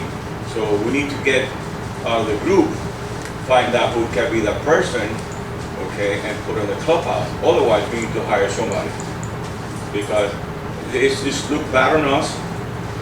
The way we're growing is so fast. For people to come here and ask for information where nobody knows what's going on. And it's not fair neither for those sending it back to the office over here to explain, you know, what we're here for. I just have one comment. I've got the text messages from Mr. Santiago when the situations happen. And one, I was present, and again, the 17 complaints, I've gotten the one that you text me about. So again, if you got 17 complaints and nobody calls the office here, because nobody has complained, they're complaining to the supervisor. They're not actually coming to me except for when I receive it from my supervisor, one of my supervisors. Again, I look at not only that, but there's prior history also between the people that's giving the complaint, the employee that's worked there, from the past. They don't like each other, period. So I take everything and I do speak with the staff and I address it. And again, we're talking about the text message, but I don't get 17 complaints. I don't have physically 17 complaints to say, yes, these all complaints come for that one employee or for that other employee. So what Mr. Armado wants as details, I'm not gonna have them. I'm just gonna be honest. Because again, you can vent and you can give me that one text message and I call to find out what's going on, and you can see it on the videos at the clubhouse, you understand what I'm saying? But the people are failing to say the whole truth as well. So I take everything, I have to do an investigation on my behalf. I'm not gonna just come out at the people that are coming into the clubhouse, and I don't disagree with you, they could have better customer service skills. I do agree with you with that, but I don't have 17 complaints for those employees. So the only thing that I would say in reference to this conversation, like I just said, in me, to be honest with you, and again, we're trying to be neutral as possible. If there's really nothing in somebody's jacket or Because anybody's. I could say, and I'm gonna be very straightforward, no filter. The comments that I get back is from these individuals is, oh, they know Becky personally. So me being a board member, What do you mean, sorry? they go to her church, they see them always around. So when no, the people who are complaining. So their comment to me is, why am I going to address this with her when nothing's going to happen to them? And my follow-up is, well, she's the district manager, you have to give her the chance to address the issue. Oh, well, I have before. Now, I don't know if she has before, because if I asked her, she says, no, she didn't. So I'm gonna take it, no, they haven't complained to her. So when I go back to these same exact people and say, okay, well, there's no complaint in the office documented, did you call her complaint? Yes, I did. There comes this notion in, I'm in the middle as a board member, did they complain or didn't they complain? So I took that denominator out and I invited my own family from Hollywood and I said, go to the clubhouse and ask these exact same questions to all three of them on different days. And they did the exact same thing with the exact same tone because none of them know who my family is because they don't even know what they look like. And did they call Becky and complain? So I told my family doesn't live here. So they came back to me and when they came back to me, I messaged her and I said, this is ridiculous, this needs to be addressed with this employee. So the bottom line, what I'm trying to say is, I'm not saying anyone should be fired because some of these people could be lying, like how she said, others could be telling the truth, but I think there needs to be someone there that can address the issue when it is brought up, where they can say, hey, this is our manager, and that manager can say, okay, how can I address it? Managers have customer service skills as a supervisor, where they are going to document anytime they have a complaint or anything like that, such as the office should. So that's why I'm saying there needs to be more eyes and ears, because a manager is not just going to deal with complaints or customer service, they're gonna be dealing with scheduling the guys, making sure that projects in the clubhouse are getting done, making sure maintenance to the pool is getting done, making sure that everyone who is maintaining the pool is doing it correctly. So this supervisor is not just gonna be to deal with these complaints. So at this present moment, can you give the breakdown of our staff? 3 full-time, 2 part-time? Yes, sir. 3 full-time. Yes, sir. And we don't have a budget for a supervisor there either in our books. No, and when you guys did approve a supervisor for the clubhouse, nothing happened, but it wasn't also in our budget. So we've approved positions without having it in our budget. So that's why I have not moved forward, because it was never established in our budget. I don't think that should be the budget. Everything got time. The swell operator is the only one that is still open, and I put the ad out there, and I've been. So I think maybe as a, because I always like to see I like to look at the positive, or try to look at the positive people, is see if you can do some coaching or some type of development with our team to let them know that, hey, this is, whether they like it or not, this is required. You need to know. Yeah, customer service Yeah, skills. you need to know that. And then some of our team is they are pretty blah. But maybe they look at it differently. Hey, I'm here just as a maintenance person. And maybe they need to see themselves more professional. That, hey, you're not just a maintenance person. You're the first line of defense when somebody comes into our community. You're the gatekeeper, so to speak. So you're more important than what you think you are. Let me kind of say something on that. Sure. Out of those 3 and 2, what's the oldest one working in the clubhouse? How many years? 7. And the youngest one? 3, going on 3. It's very hard to coach 7 years, 3 years of personnel working on the same place and doing the same thing in and out, we're gonna waste more time and money trying to fix that than really get that upper position that we have and hire a supervisor with customer service skill, not to drive an equipment, not to, pick up trash on the street, be sure to take care of a clubhouse. Yes, of course, need to know about the maintenance of the clubhouse, but at the same time, need to be somebody with the experience talking to customers. And going back to the complaint, 99.9 of people go there and they're not gonna come back to say anything to the office. Like I said, because they know this one or they know the other one. There's the group that work here for so long, they don't want to, tell each other. So let me ask you this question. I can agree with most of that, but I can also disagree. Because, if I'm not mistaken, Becky, you evaluate your team. Yes, sir. So if you give them this goal, I need you to improve in this area, and it doesn't happen, well, To improve in those areas, take time. I agree, but we have to invest, you have to invest in people, and that takes time. But still, the investment we're gonna do on those kind of training and coaching, might as well hire somebody already with experience. But I'm saying, but here's what you, so, Dean, if you would do us a solid, Becky, find out what a somebody that has the skill set to run clubhouse. Bring that salary to us, that hourly rate or salary to us, so we have an idea. And then So that would be more of a recreational, just find that information, bring it to us. What about volunteers? Community member volunteers? I work for another, it's like a clubhouse that Yes, ma'am. has memberships for their pool Yes, and ma'am. events. Yes, ma'am. And they don't have any staff that runs the clubhouse. They have members that Volunteers. volunteer that kind of Well, you, do that. we're talking about an expanded I like that. community. We only volunteer when there's something free. Keep it real. But I agree, and at a lot of places, there's a lot of people that do volunteer, that give of their time. And maybe when, hopefully, we'll look to that day that does happen, or they can help.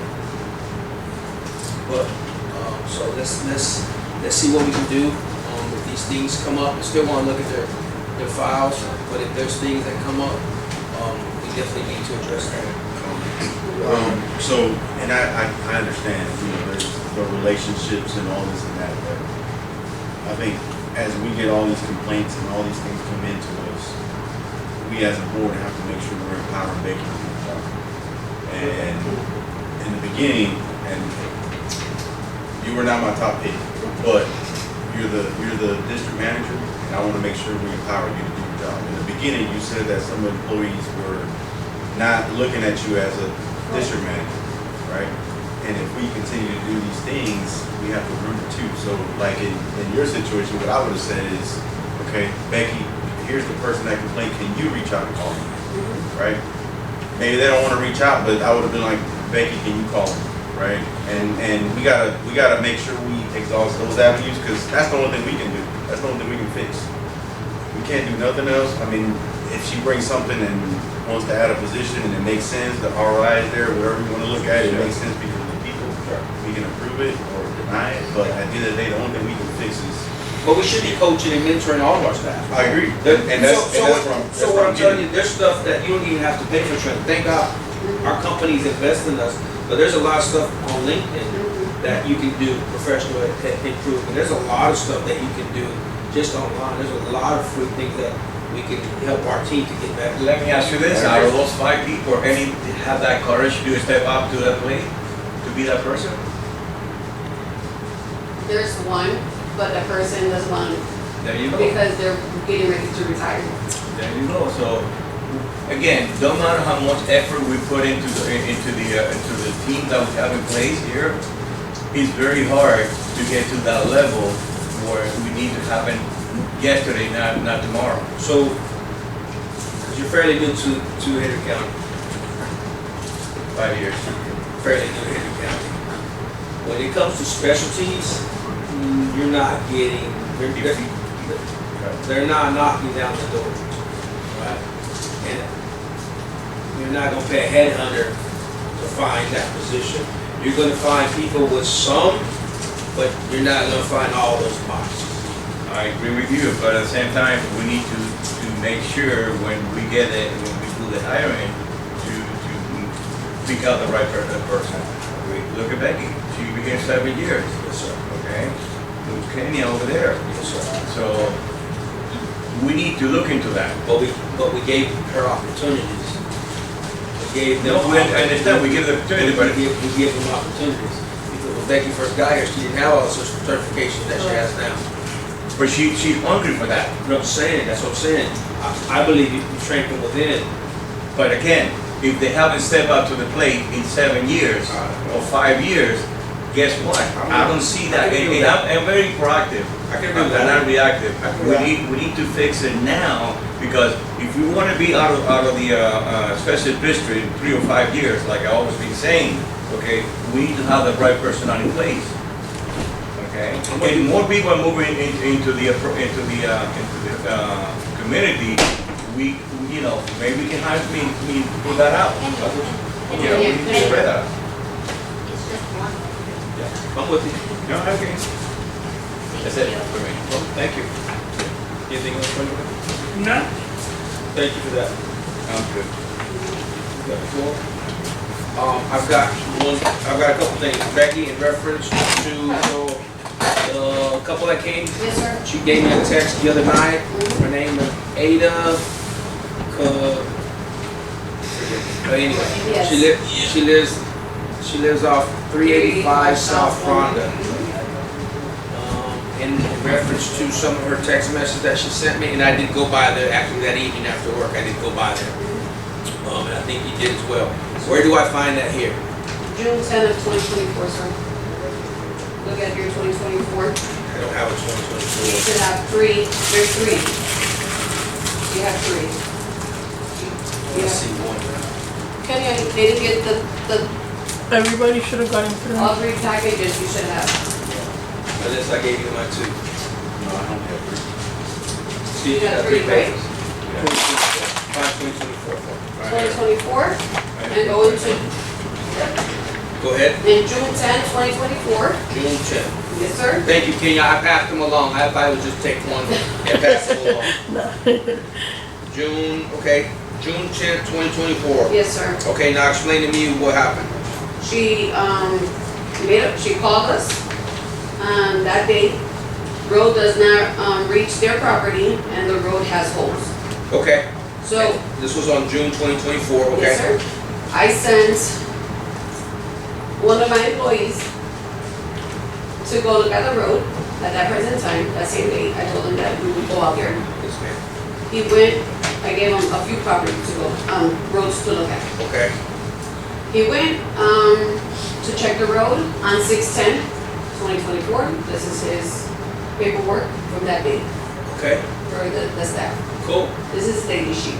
Okay. And he puts the other two roads on there of what he checked, okay? So he went out there, he checked the road. Beautiful. He came back, he says it's really bad, and yes, it's correct. The road to where their property is the last one close to the canal. On the left. Yes, Yeah. and halfway, there is no road. So we had to make the road. The very next day, I sent out a team. We have 3 other employees that went out there. South Florida, Ventura Avenue, and they removed the material. We put 7 loads of lime rock to build the road all the way down so that they could get in.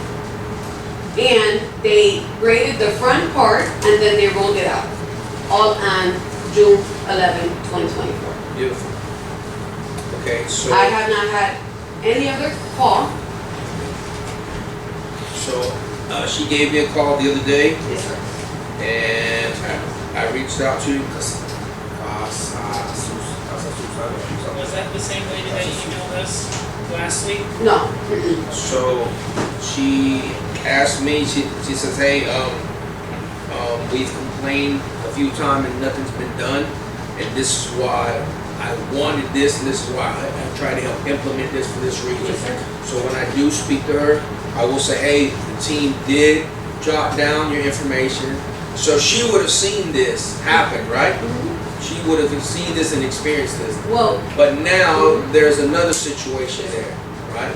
And I think you went out there and I went out there because I always take my smallest vehicle when I go to all these complaints to see how my smallest vehicle can handle these roads.